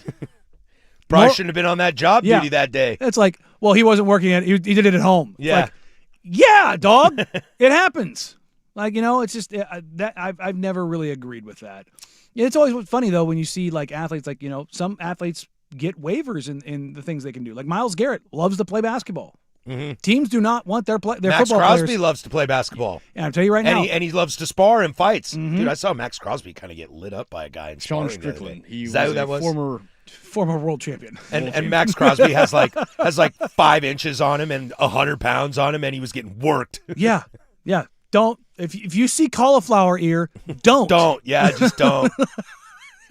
Again, I have a couple hard and fast Back rules. off, amigo. Cauliflower ear, Polynesians, and Balkans. You see those 3 things, do not engage. Yeah. I always had nice relationships with the Polynesians. I showed you that clip, right? Yeah, like one of these times, Casey, I'll have to show it to you. It's a Mexican dude and a Polynesian dude. Polynesian dude looks exactly like you think he does. Mexican dude looks exactly like you think he does. And Mexican dude hits this Polynesian guy, and it doesn't even faze him. He hits him so hard it sounds like wood splitting. Monday at 5 o'clock. Monday at 5 o'clock, you will get Paul Skeens on the bump for United States in Game 3. Saturday, I'm doing this backwards because I'm an idiot. Saturday at 5 o'clock, you will get Tarek Skubal on the bump against Great Britain. And Game 1 for America. What is Great Britain worse Friday. at, baseball or basketball? Probably basketball. Baseball is Jazz Chisholm and Harry Ford. Who plays basketball for Great Britain? Now no one. See? You used to have Luol Deng and Joel Freeland and Ben Gordon, and I'm forgetting one. A bunch of really mediocre NBA players. Whoa. Luol Deng was good. Whoa. Luol Deng was So was good. Ben Gordon. Gordon was okay. I mean, 6th man of the year. OG. Anunoby. Oh, Anunoby, that's right. Yeah. OG plays for England? Yeah. Jeremy Sochan as well. No, that's right. He was debating whether to play because I think he has England and Switzerland, I think, are his nationality. Former Blazers center Joel Freeland. That's what I said. The British Bulldog, baby. If you were to choose who's the better player at their sport, OG Anunoby or Jazz Chisholm Jr.? That's probably pretty close. I don't think it's close at all. But I am a resident hater. This is one of those hate in my hearts. I'm letting it out. That's fine. I'll take OG every day of the week. I am not a Jazz guy. I am not a Jazz fair. guy. Jazz at its peak was very good. Well, I mean, I found this weird. We might have talked about it on this show. Like Jazz Chisholm, his stats. Yeah, because we were doing the end of the baseball year. If you compiled his first 162 games for the Yankees, he batted like 290 with 42 home runs. Stats don't lie. Yeah.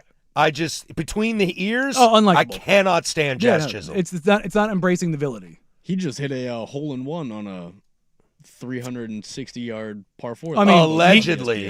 He's an athlete. Like, he's not Mookie, but he's an athlete. Like, there's just... Allegedly. Is Mookie, like, the best athlete in the world right now? Just Mookie Betts? Yeah. He's like professional level bowler, and he's an unbelievable golfer.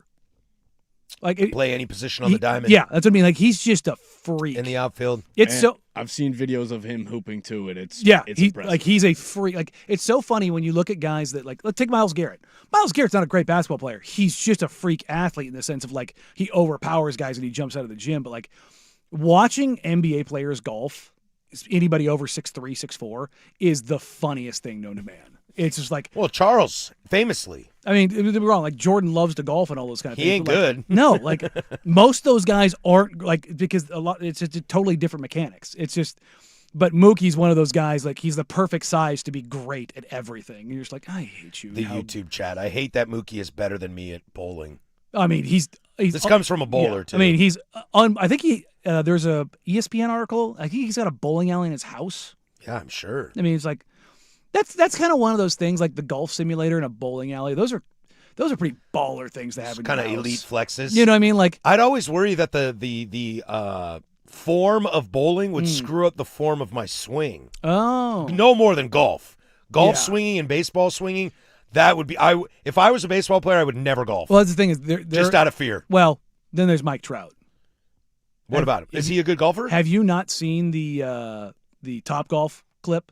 Oh, now he can launch a ball, but that doesn't mean he's a good golfer. That ball's still in the air. Yeah, probably.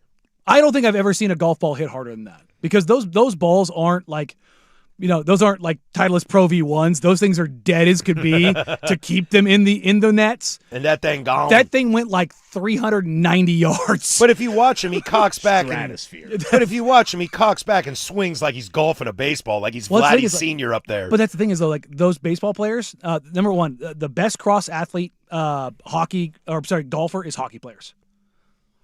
See, that would translate better, I think. Hockey players are golf gods. I would think that would transfer better. Crazy. I got a buddy who's a hockey Plus your player, off-season lines not up. a great golfer. No, I just happen to play with a guy. Well, they don't have to be mutually exclusive. But I just happened to play with a guy last year. He was out here visiting some friends. He plays for the Tampa Bay Lightning. And this guy was a plus handicap. Nice. His swing, I was like, I kind of joke, I'm like, man, your swing's good enough to be on the tour. He's like, I thought about getting my tour card. And I was like, a question I don't ever ask. I was like, what's your handicap? It's like +2. And I was like, what? Then I played the whole round with him, and I was just like, yeah, no, that's a plus golfer right there. Let's get into baseball players being weird, all right? That's Web Gems for you, Superstition. As the train rolls on here on the firm of Harris and Meringue, free consultation in about a half hour. Get those in, 503-864-6326 or over on the YouTube chat. Web Gems is next, 105.1 The Fan.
All right, this is everybody's favorite Web Gems. Do it every single day at 11:45. Coming up in the Big Nooner. Sold out for batting practice, huh? Is that where we are now? Is this the largest thing on planet Earth right now in Love sports? to see it. Free consultation as well, 12:15. Anything you might need help with in your life, we're here to advise you as best as we possibly can. Your personal life, work life, sports life, whatever you need. 503-864-6326. Web Gems comes to you by way of a baseball. This came across in MLB Network. They decided to have a conversation with baseball players about some of the superstitions. We all know that baseball players can be the most superstitious of them all, and this is a funny little situation I wanted to laugh about with you all. You will hear from, in this order, Kike Hernandez, Stephen Kwan, Kyle Tucker, Manny Machado, Brandon Woodruff, Carson Benj, Miguel Vargas, Max Clark, George Springer, Blake Snell, Julio Rodriguez, Bryce Miller, Logan Gilbert, Tarek Skubal, and Jacob Mizarowski. Let's hear it. I haven't seen it, but I've heard of the gold thong. It ain't weird if it works. What's the weirdest baseball superstition that you've ever seen?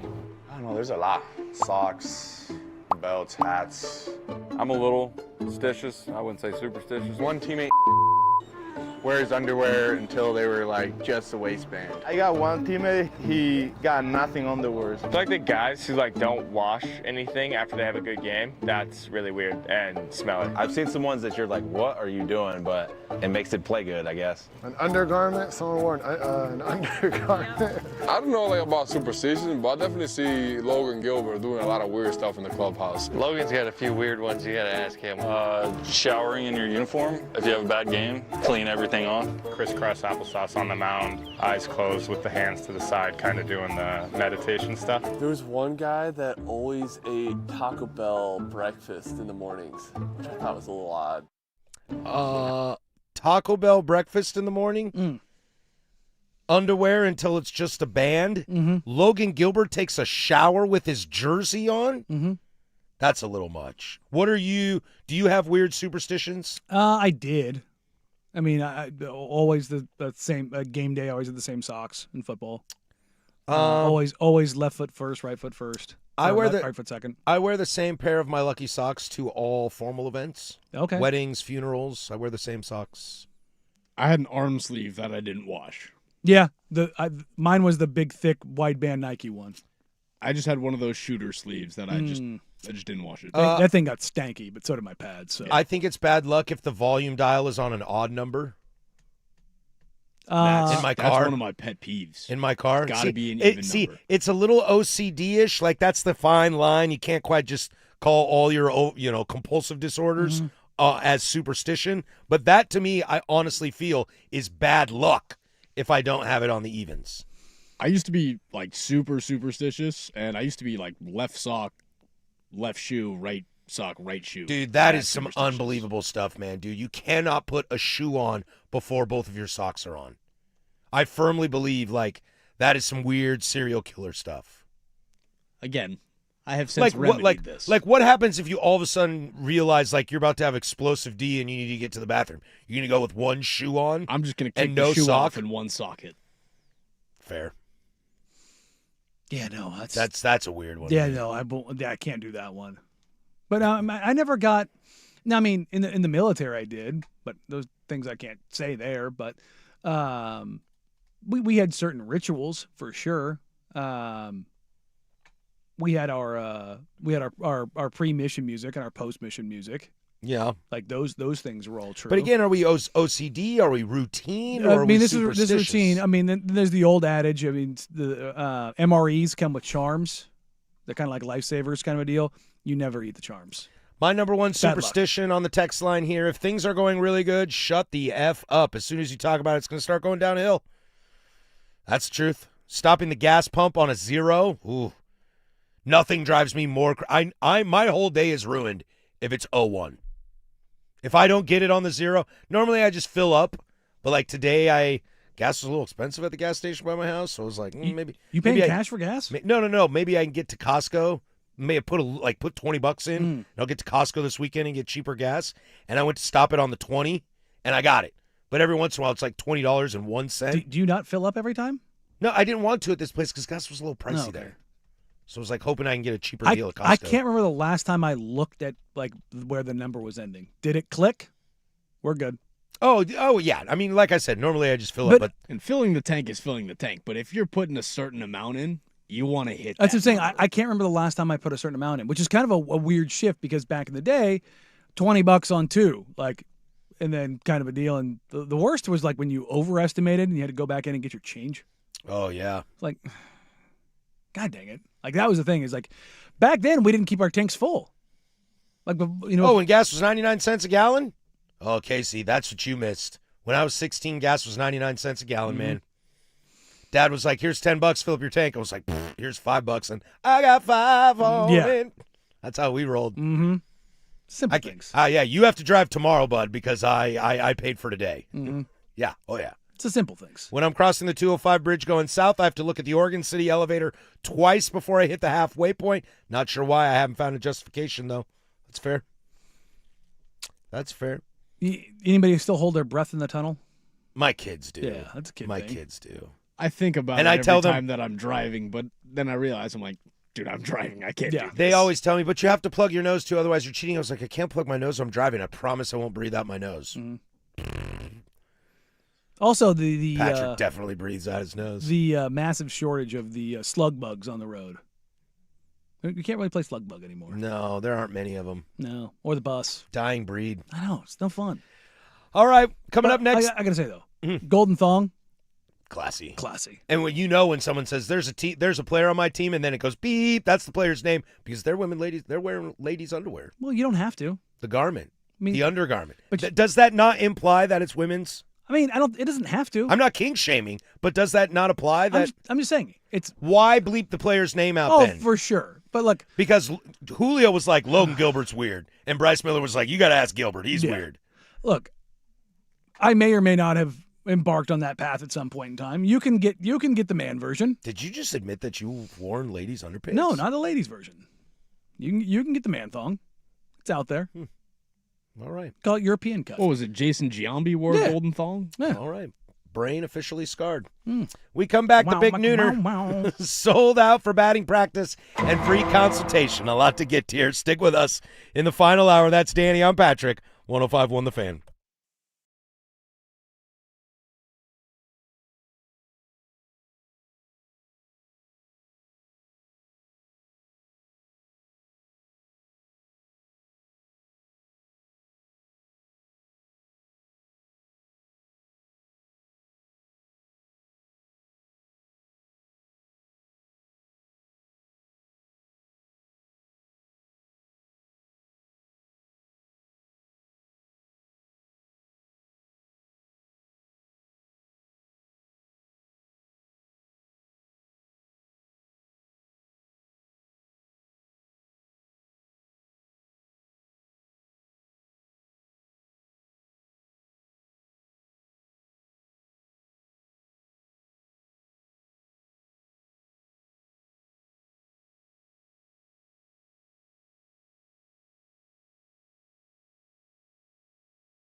2 down, 1 to go here. The firm of Harris and Meringue. We do this bad boy every Monday through Friday from 10 a.m. to 1 p.m. Thanks for being a part of our day. We are thrilled to be a part of your day.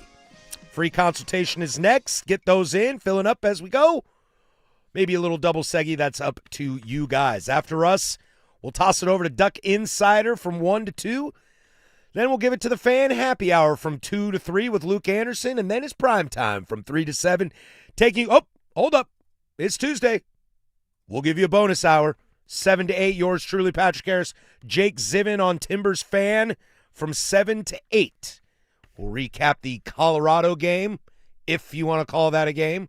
Look ahead at the Cascadia Cup clash with Vancouver this weekend. And Kevin Costigan, who has joined this program, will join Jake and I to talk a little bit about the Timbers' early start and what road and away splits look like. Also ahead to Vancouver, who have been very impressive to start the season. That gives you 14 hours today of live, local, continuous regional sports talk radio. Danny, you actually brought this to my attention the other day, which is weird because I like to feel that I must be fully plugged in on all things baseball. The Team Samurai, the Japanese in the World Baseball Class, had a batting practice game the other day, or situation the other day. They sold tickets to it, and that bad boy was full. Yep. People were losing their GD minds when Shohei was hitting home runs. It was like Elvis or the Beatles or Michael Jackson. It was like that. That's what this is. I'm expecting to turn on the TV and seeing 16-year-old girls crying in the outfield and passing out. People fainting. Yeah. Now they lost to the team that they play. Is Japan in trouble? Dun dun dun dun. I don't know. Is there anything in sports like this anymore? I can't think of it. As Messi and Ronaldo are getting older, yeah, I was to say it was those two. People aren't clamoring for Ronaldo in Saudi right now. Messi is still the largest ticket in the MLS. You need to have greatest of all time and from someplace different. You think so? Yeah, I mentioned this before. Like Elvis might be the exception of the American, because the Beatles are from England, and the American crowd goes absolutely bonkers. No. Again, Michael Jackson was from here, but typically the recipe is from someplace different, and or a place you don't have access to them, where they're maybe Andre the Giant. How so? Well, he's from not here, but I mean, he was like, oh my God, I got to see this dude. Oh yeah, I think I was more of just freaks and geeks kind of thing. Yeah. He was just so big. Like Denny. If he goes to Israel, he is treated like a king. He is their most famous athlete. He might be the most famous person in as far as global, because you're talking about a population of 3-4 million people. So that's on the small scale. But you get up to Ohtani, where Japan has had some pretty damn good. I mean, nowhere near the caliber of player. But do you remember Hideo Nomo? My friend, I will argue a top 5 hitter of all time in baseball history is Ichiro Suzuki. No, I know, but I'm talking debatably the greatest hitter of all time. Yeah. No, I'm talking about this is the first time that Japan sent over a true, this guy was going to be a star. He was very good. He had hit the fork ball and all those kind of things, but Nomo's the first start. He's the first one in the wave. And that I remember just how ridiculous that was for Japan. I family and friends that were no, the whole city stops. In Tokyo stops when he's pitching. Yeah, that's what happens to Shohei now. The entire island nation of Japan comes to a stop when he's at bat or on the mound. It also helps that Shohei's a good-looking kid. Well, he's also 6'3", 6'4", 240 pounds. Smiles nicely. He's built. Look, this is going to sound probably maybe a little out of pocket, but he's like Japanese Superman. Danny, nothing is out of pocket. But you understand what I'm saying? It's everything. He is Japanese Clark Kent. That's what that's exactly Clark Kent, good looking dude. He's good looking, big, broad shoulders, flashes the smile. You got the cute girl, all of the. But there's still so much mystique to him. Yes, because he doesn't do the public appearance stuff. I saw he came out of a hotel to get into a bus and almost got killed, and he had to run into it. I also saw the whole team had a private dinner, and there was an alleyway to get out of the restaurant from their back room. Couldn't get out. And no, they could get out because it was partitioned. Oh, with real walls. Yeah. Just kind of how the restaurant was built. And everybody's there with their phones up, trying to take video. And these guys are running. And I'm like, oh, there's Shohei. Oh, there's Yoshinobu. Oh, yeah, there's, you know, and he could see all these dudes, and they're just like tunneled down running. I mean, they are the Beatles right now in Japan. The last time this happened, I think, at this scale, I should say this a larger scale, was the Dream Team in Spain. Oh, I'm sure. The Barcelona 92 Dream Team. Oh, I can't imagine. You know who loved it? John Stockton. Why? Because nobody ever knew him. Oh, so he could just disappear into the crowd. 6'2" white guy with a polo on would walk with the players in the group with his wife and his stroller and the Security kids. stops. Excuse me, sir. You're not allowed back. You're not here. allowed back. Like, but he blended in flawlessly, but nobody else could. Yeah. There's no way Michael, Charles, Hakeem, nobody. All of those. Sorry, Hakeem's not on the Dream Team. My bad. But My bad. all of those guys, you know, David Robinson's 7 foot tall. You can't miss him. You know, Larry Bird's 6'8". Larry Bird's like the best player in the league right there. Magic Johnson is 6'8", 6'9". With that smile, too. Yeah, and Michael Jordan, that is the moment that Michael Jordan seized control of the NBA. It's the truth. He walked in there and he said, this is me. He took it from Bird and Magic. He took it from everyone else. And that level of global stardom, like, they could not go anywhere. And I think that's what's so fascinating about Shohei on this global level is he is not that. Like you said, this quiet guy has, you know, a humble wife. She's not some. It's the same as Messi, though. It's the she's mystique. not some superstar, you know, supermodel. It's not Giselle. No, it's not Giselle. It's like some girl that he's probably been with for 10 years. His dog, you know? His dog has ads. His dog has ads. Like, his dog is in commercials in Japan. It's a real thing. It's a real thing. But I think, Case, you're right. I think it's the element of the mystique. Like, Ichiro was very reclusive. Very. But you would see these things. He would show up to press conferences and late night things. Pretend he couldn't speak English. In a giant fur coat and sunglasses and his hair spiky done. You were like, what? That guy who doesn't say anything to the media and just plays baseball and goes about his day, but at nighttime is like the mink coat and sunglasses on? I bet you that guy back in Japan. Oh, buddy. I'll bet you that guy in Seattle. What I'm saying, no, like, I bet you went behind closed doors in Japan. Oh, baby. And again, we're talking about Wilt Chamberlain, the stars. Think about, you know, the Murakamis, the people that you know you don't quite know yet.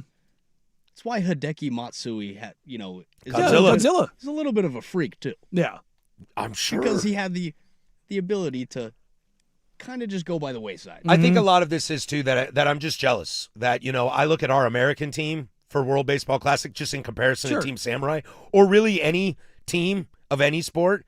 That I wish people got as excited for it in America as they did in Japan. That's what it is. It's access. Yeah. We have more access to our athletes than any other country in the world. This team has Bobby Witt Jr. and Bryce Harper and Aaron Judge and Cal Raleigh. Oh, my God. Like, I want to be there, and people are like, dee. Again, I'm watching Kyle Schwarber on up to bat as Bryce Harper just doubled. Yeah. Yeah. And it's 2-0. You're like, oh, God, here we go. Beat him up. Beat up the Giants. Just jealous. Love it. Look out for Team Samurai. It'll be fun. It's going to be great. I like it. Sold out batting practice. I do. People going bonkers in the stands for shagging home run fly balls. I love that, though. I want to bring that back to sports more. Like, baseball's the best sport on the world. It's just there's just something about that. That's not true, but it's okay. You thought I was going to let that go. Absolutely not. I try. But I'm not going to say agree to disagree, but I really don't like you right There you now. go. That's how I feel. When was the last time that happened for an NFL player? Or even a college football player? The closest NFL player? Tebow. That's what I was going to say. Tebow. The media kind of really juiced that up, though. I don't know if fans really felt that way. I mean, they were lining yeah, up but boy, the pretty heavy. media ran with it. NFL, yeah, dude, I don't know. It's always about the logo, not the name. Yeah, it's always the shield. Always the shield. You know, wins basketball. Last one's Michael. I mean, I don't think Kobe had that. I mean, Kobe's huge. I'm not taking away from Kobe. But there aren't movies starring Kobe Bryant. I mean, is LeBron that? LeBron. Well, I was lost. LeBron. I mean, Kareem was in a, cockpit. One of the funniest movies of all time. Indeed. Yeah. Ever been in a cockpit before? No, sir, I've never been up in a plane before. You ever seen a grown man naked? When we come back. The worst part about it, you dropped the last part of it. You want to? When I don't think we should go that route in today's political climate with a lot of issues going around with that. Cut purpose. Yes. Let the kid do his job, all right? Damn it. We come back, free consultation, 503-864-6326. The Firm on Portland Sports Leader 105.1 The Fan. The new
Free consultation here.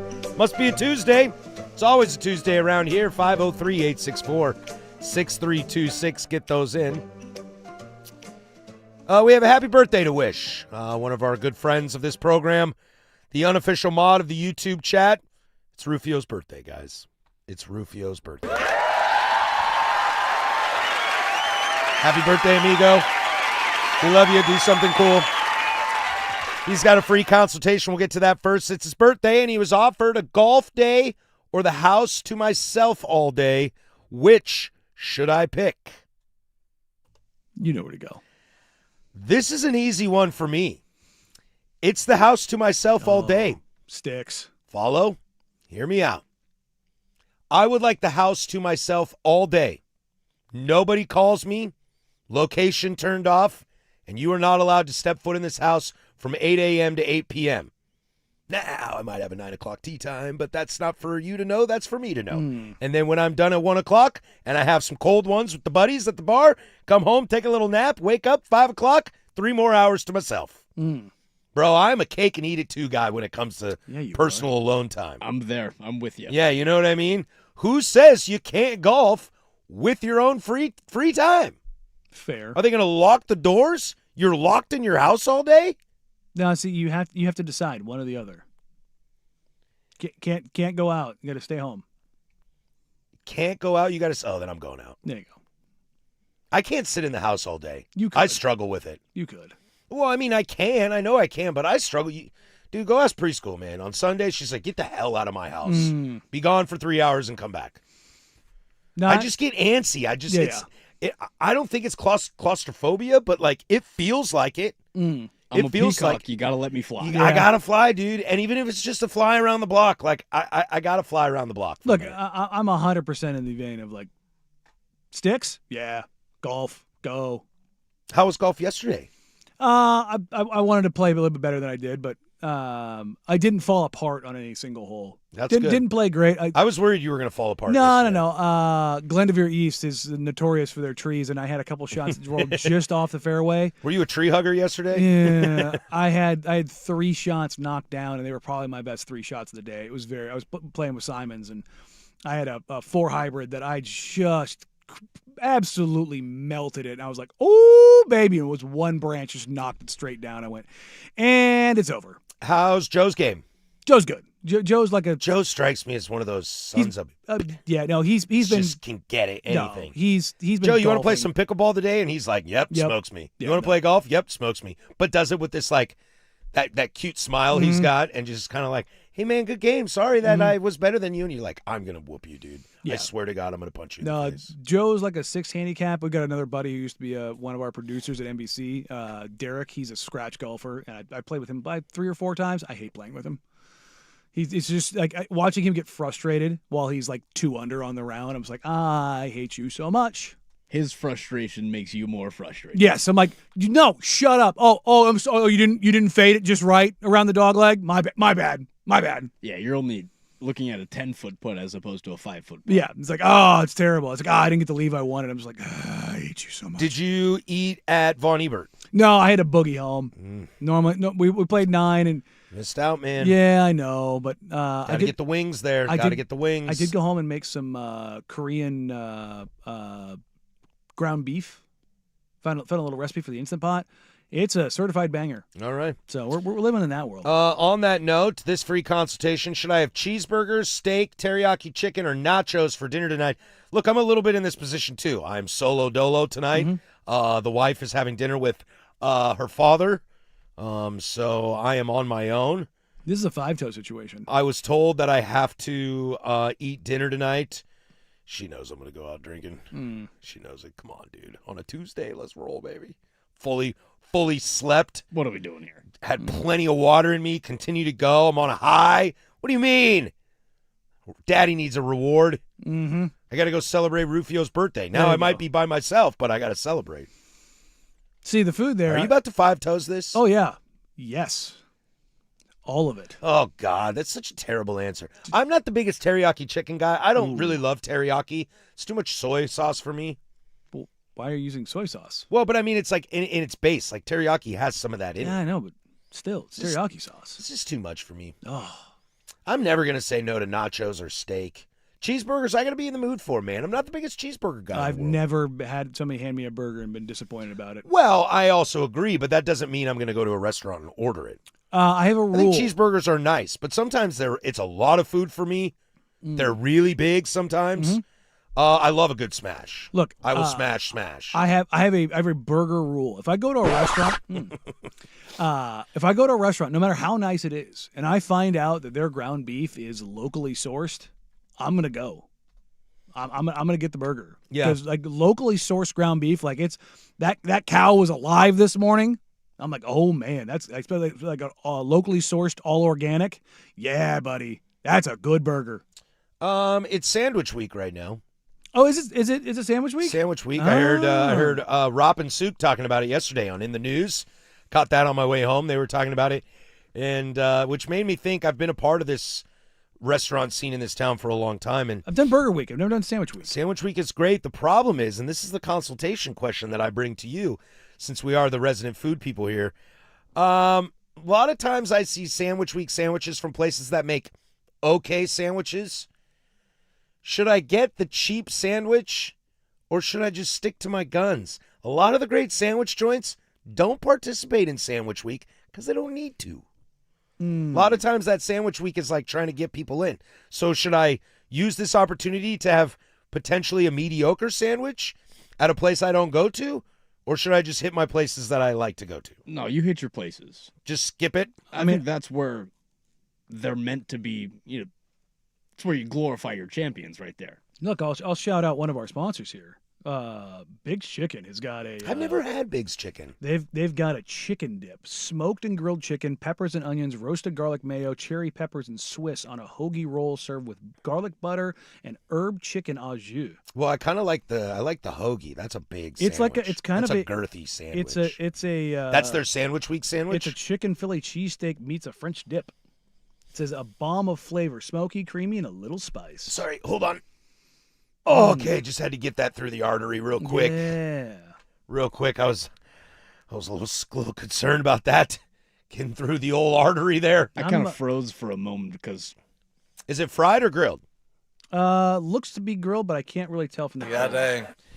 Oh boy. There's I'm scrolling through here. There's some there's some goodness. I might have to make an order or two. Yeah, we might have to. There's a pastrami that's looking pretty. Ooh, pretty now banging. You're talking my game. Hot pastrami. Oh yeah. Now you're talking my game. On what looks to be an exquisite slice of bread, toasted dark rye roll. The most underrated part of a sandwich is the bread, without a doubt. I think it's the most important. I think it's absolutely. Don't the most you still owe a sandwich back? I do owe you a sandwich. Yes, I do. Yes, I do. I'm just I got to figure it out because the sandwich place I want you to have, I can't DoorDash it, and they're not open past they sell out by 1 o'clock. Yeah. So I need someone to physically. I think I'm going to bribe Joe Fisher. There you go. And I'll buy him a sandwich. You can if he goes over there. You can bribe him with food. Yeah, if he goes over there and gets them, yes, that's probably how it's going to be. All right, when we come back, more free consultation. We're getting into the relationship advice. Okay, all right. Might be a few spots left if you want to sneak on in. 503-864-6326. More consultation to come. There's Casey with sports. Now, from the George McCoy and Warren Allen Sports Desk, a Sports Center update on the Fan Sports Network, 105.1 FM and 1080 AM. This Sports Center update is brought to you by Mountaintop Metal Roofing. No maintenance, energy efficient, fire resistant, and a lifetime warranty. Do it once, do it right. Visit mountaintopmetalroofing.com. First on the Fan, the New York Jets have placed their franchise tag on running back Breece Hall ahead of the 1 p.m. deadline today. Hall's tag is non-exclusive, allowing him to negotiate with other teams, and if he were to sign with another team, the Jets would receive 2 first-round compensatory picks. Some more NFL news for you as the Houston Texans have released veteran safety Jimmy Ward, freeing up $750,000 in cap space. Ward started the year on the physically unable to perform list and faced some serious legal issues during training camp, keeping him off the field in 2025. Over to the MLB as the Atlanta Braves have been hit with another roster blow as Jurickson Profar has tested positive for PEDs, according to ESPN's Jeff Passan. As a repeat offender, Profar now faces a 162-game suspension, which includes 183 days without pay, and it makes him ineligible for the World Baseball Classic. Lastly, your Blazers are off tonight, but are back in action tomorrow at 5 p.m. against Memphis. However, Chauncey Billups will be back in court tomorrow for a status hearing, as legal proceedings are expected to continue for another 6 to 12 months. And for more sports scores and stories in 30 minutes, I'm Casey Smith from the George McCoy at Warren Allen Sports Desk. Hurt and missing work? Insurance companies acting like jerks? Don't call your mom. Call George McCoy at Warren Allen. 105.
I love it when you guys always talk to me about food. It's fantastic. Brings us all together. I will say there's some bangers in that sandwich week little profile.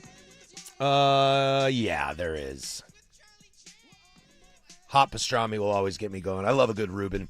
Especially on a fresh dark rye. Yeah. Rye's really easy to screw up, but boy, when it's good, it's real good. If you're looking for some good bread, find some Dos Hermanos. That's some good bread out there.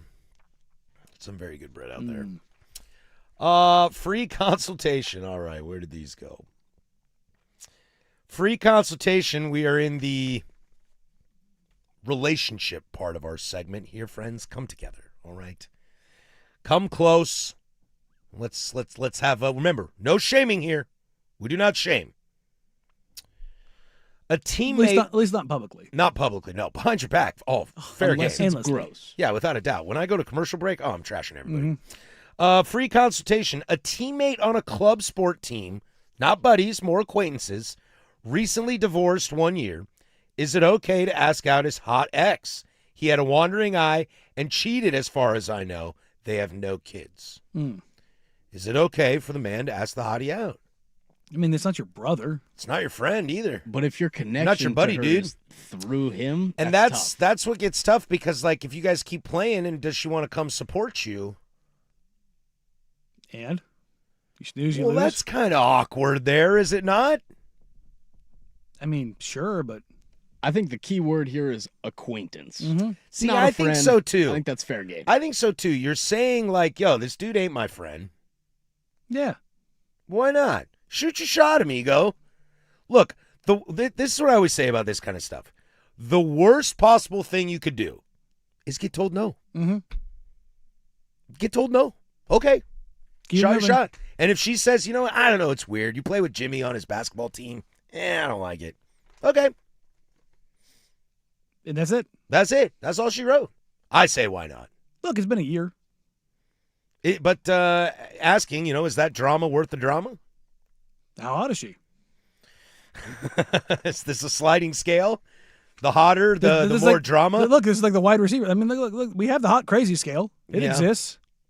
The diva wide receiver scale exists. Yeah. There's scales to everything, man. I don't know, man. I look. I wasn't looking to date when I found my girlfriend. It just happened. There is a level of crazy. There is a level of drama that I will peek at, and no hotness is above it. Now, if you want to go out once and maybe hey, but continuation of that, I don't know about that. Yeah. There is a level of hot that I will say no to if your crazy is crazy. Oh, I mean, there's a level. If your of crazy. drama is drama. Yeah. No. Not gonna work here. No, no. There's a level of crazy. The only reality show that I've ever actually watched and enjoyed, Love Is Blind. Watching some of the crazy and drama. My wife watches that. It's a fun little show. Did you see the guy? She told me about this guy.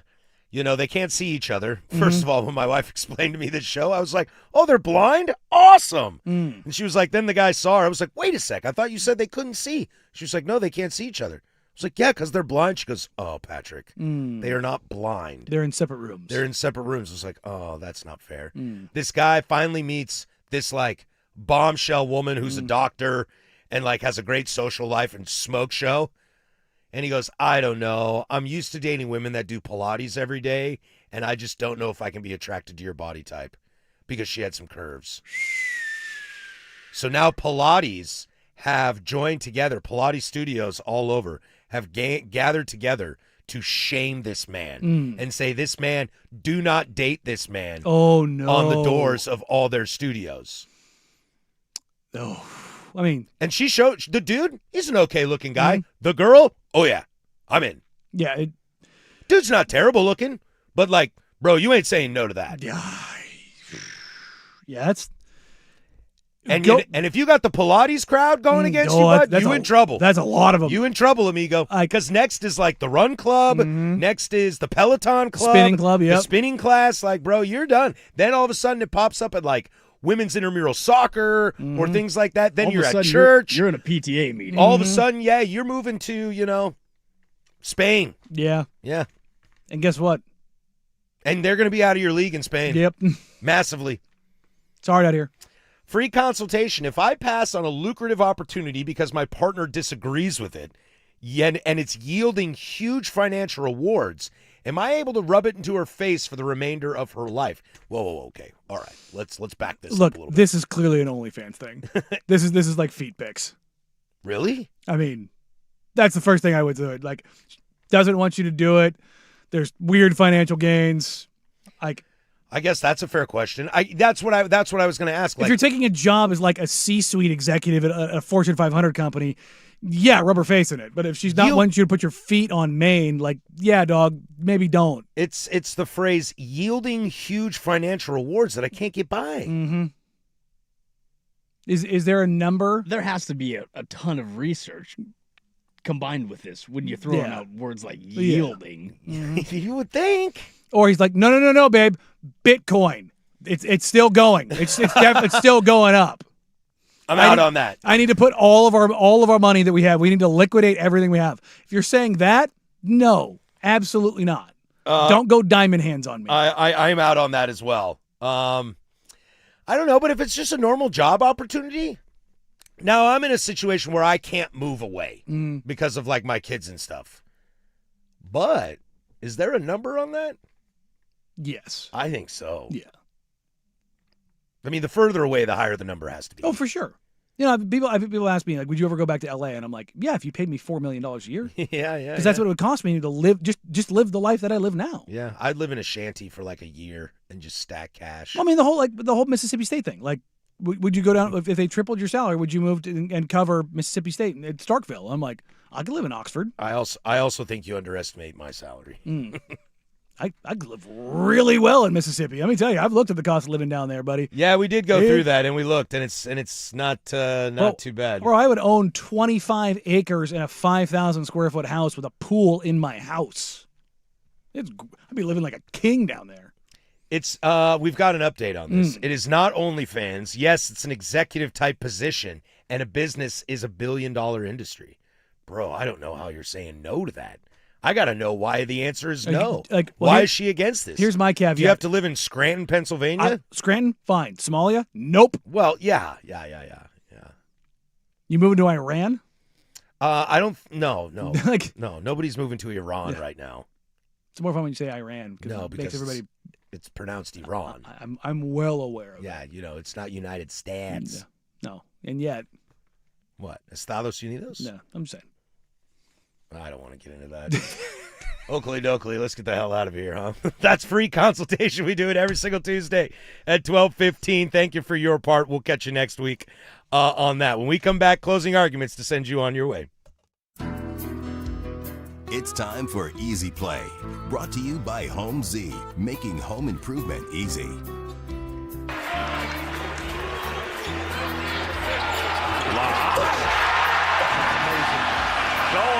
From Jaden Bradley. Bradley is... That's courtesy of ESPN. That is Koa Pete, who should be a first-round draft pick in the NBA. He is at the University of Arizona, who clinched the Big 12 title last night. I know the Big 10's probably having their heyday this year, but for my money, I love Big 12 basketball. Arizona, Final Four bound. At least they better, or heads are going to roll. This Easy Play brought to you by Home Z. Use Home Z's online calculator to estimate your project instantly. Make it easy. Call Home Z. That's HOMZE, homez.com. We just finished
All right, that's going to do it for us. Closing arguments brought to you by Leskin Law. Visit leskinlaw.com for more information.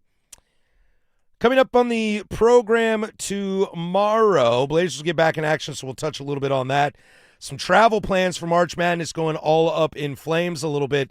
And also, this state has decided to waive taxes for NIL. And a big shocker, you'll never guess where this state is located, in which conference of college football they may be in. Oh, no way. Oh, no way. So we'll get to that tomorrow.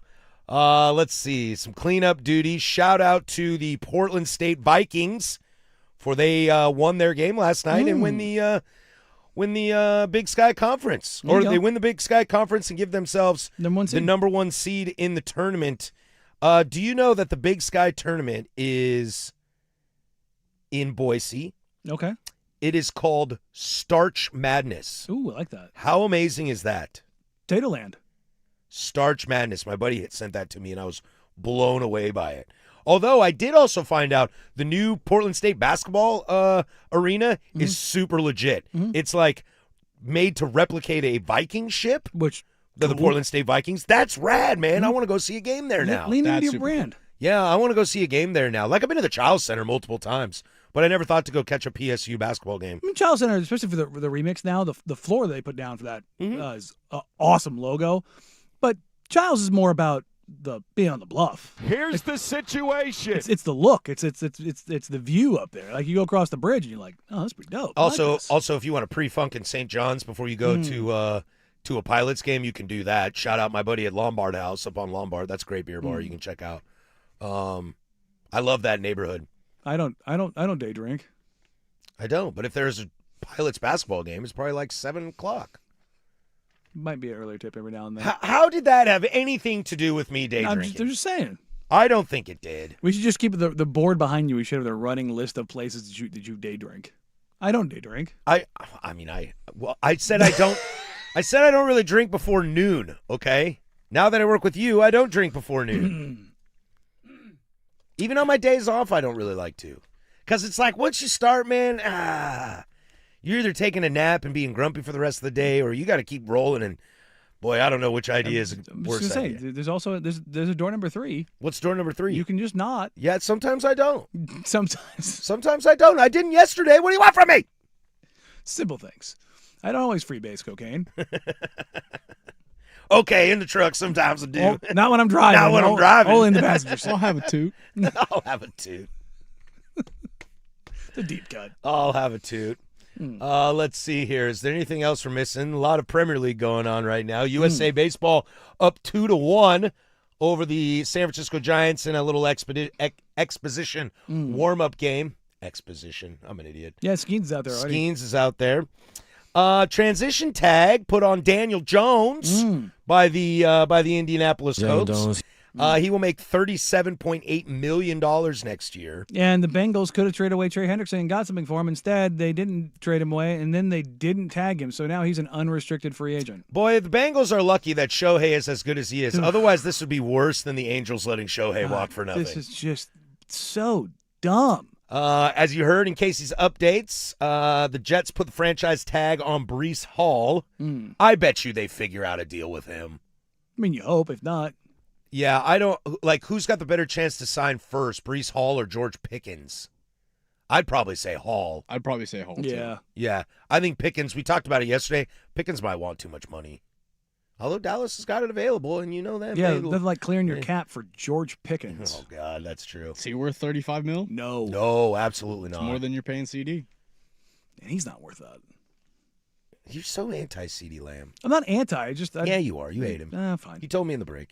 I'm anti-receivers that don't play because they drop TVs on their head, too. Yeah. What? Oh, yeah. Context, please. I mean, I think he just gave it to you. Well, I need more. CD I need more than just CD Lamb drops TVs on his head. We're going to need to back this up. He missed a game this year with a head injury because he was moving a TV in his house and dropped it on himself. And he weighs $170, so he dropped it on himself. Well, I would also argue you shouldn't carry TVs above your head. You also probably should pay somebody to move things. That's the truth, dude. Got a $35 million contract. Bro, I'm worth $35 and I pay somebody to move for me. That's a fair thing. It's a little cheap that I don't really understand, but hey, that's why you don't drop TVs on your head. Yeah. Yes. Simple things. Yes. Let's see. Television tonight. San Antonio at the Sixers on the Peacock. Night game, Phoenix at Sacramento. Boy, I'm going to run as far away from that Phoenix-Sacramento game as possible. Yeah. I don't know. Do you want Although Sacramento had a nice game against Denver last night. They pushed them. Yeah, but it's like, do you just want to see the tire fire? No, dude. Bad NBA is rough. Don't get me wrong, though. Sometimes I like watching a tire fire. Not one that I'm forced to watch, but like I have the option. Like, let me take a look at this, and you're just like, oh God. Oh God! What is this? And sometimes you just get sucked into the vortex of the suck. A lot of ranked matchup, a lot of ranked teams in action tonight, but no ranked matchups in college basketball. Not only that, it's tournament time. Yeah, it's basically done. I think Saturday is the last day, and then we start tournaments next week. Do tournaments affect your opinion on teams? The conference tournaments? No, it affects my opinions on players. Oh. Like when Flag went down last year and Knipple came in, I was like... You're like, ooh, who's this guy? Well, I mean, I knew Con was good, but I was like, all of a sudden he started showing on-ball juice, and I went, ooh, this Duke team can really do something. And that was like something they kind of unlocked. So I don't ever look at a tournament run, whether it's a conference tournament or NCAA tournament, as like overall stock. But like if you start showing me some stuff when stuff matters more, that's the thing is like you're adding like conference tournament and NCAA tournament, you're adding more juice to something. And if you kind of rise to the occasion, I start kind of like filing some notes away of like, there you go. But if it's a nobody who just gets hot for a couple of games, it's always like, I think for me, I'll take this year for example. I don't think anything can happen in the tournament. And I'm talking about a first round exit. That's going to change my opinion on what I think about Michigan, Duke, Houston, UConn, Florida, Arizona. Like I think I know how I feel about those teams no matter what. But if a team like Vanderbilt goes on a run in the SEC conference, if Illinois were to go on a big run, because I worry about their defense a little bit, that I can get my opinions changed on the lower, I don't want to say lower tiered, but the non-top. Tell you what, that Big 12 tournament is going to be fun. It is going to be absolutely wild. Absolutely wild. So I think I think we know who's going to win that. Yeah, I'll be interested. There's a lot, but that's what I mean. It's like the top teams in those conferences, my opinion's not going to change, but like Purdue, like what are you going to show me? Also, for example, Texas Tech and BYU, I want to see what they look like in the Big 12 tournament because they're missing, Texas Tech is missing their best player, BYU's missing their second best player. Can you piece it together? Because look, I saw Texas Tech put a hundo the other night without Toppin. I don't know how much that's going to happen when you're playing legit teams. You know what I mean? Probably not. And does Miami of Ohio get bounced in the first round? We're going to talk about them on Friday. Undefeated. You know? I want to try to give them a little bit of love, and despite Bruce Pearl not giving them any love. Come on, Pearly. But friends, buckle up, guys. Buckle up. It's here. It's here. Dun, dun, dun, dun. We are 16 days away from A. Love it. Closing arguments brought to you by Leskin Law. Visit leskinlaw.com for more information. Leskin Law's one-day divorce mediation, peace treaties, not war plans. Turn into Timbers fan tonight at 7 p.m. with myself and Jake Sivan. Outside of that, we'll catch you all tomorrow. For Danny Meringue, that's Casey Smith. I'm Patrick Harris. Go do something I would do. Bye.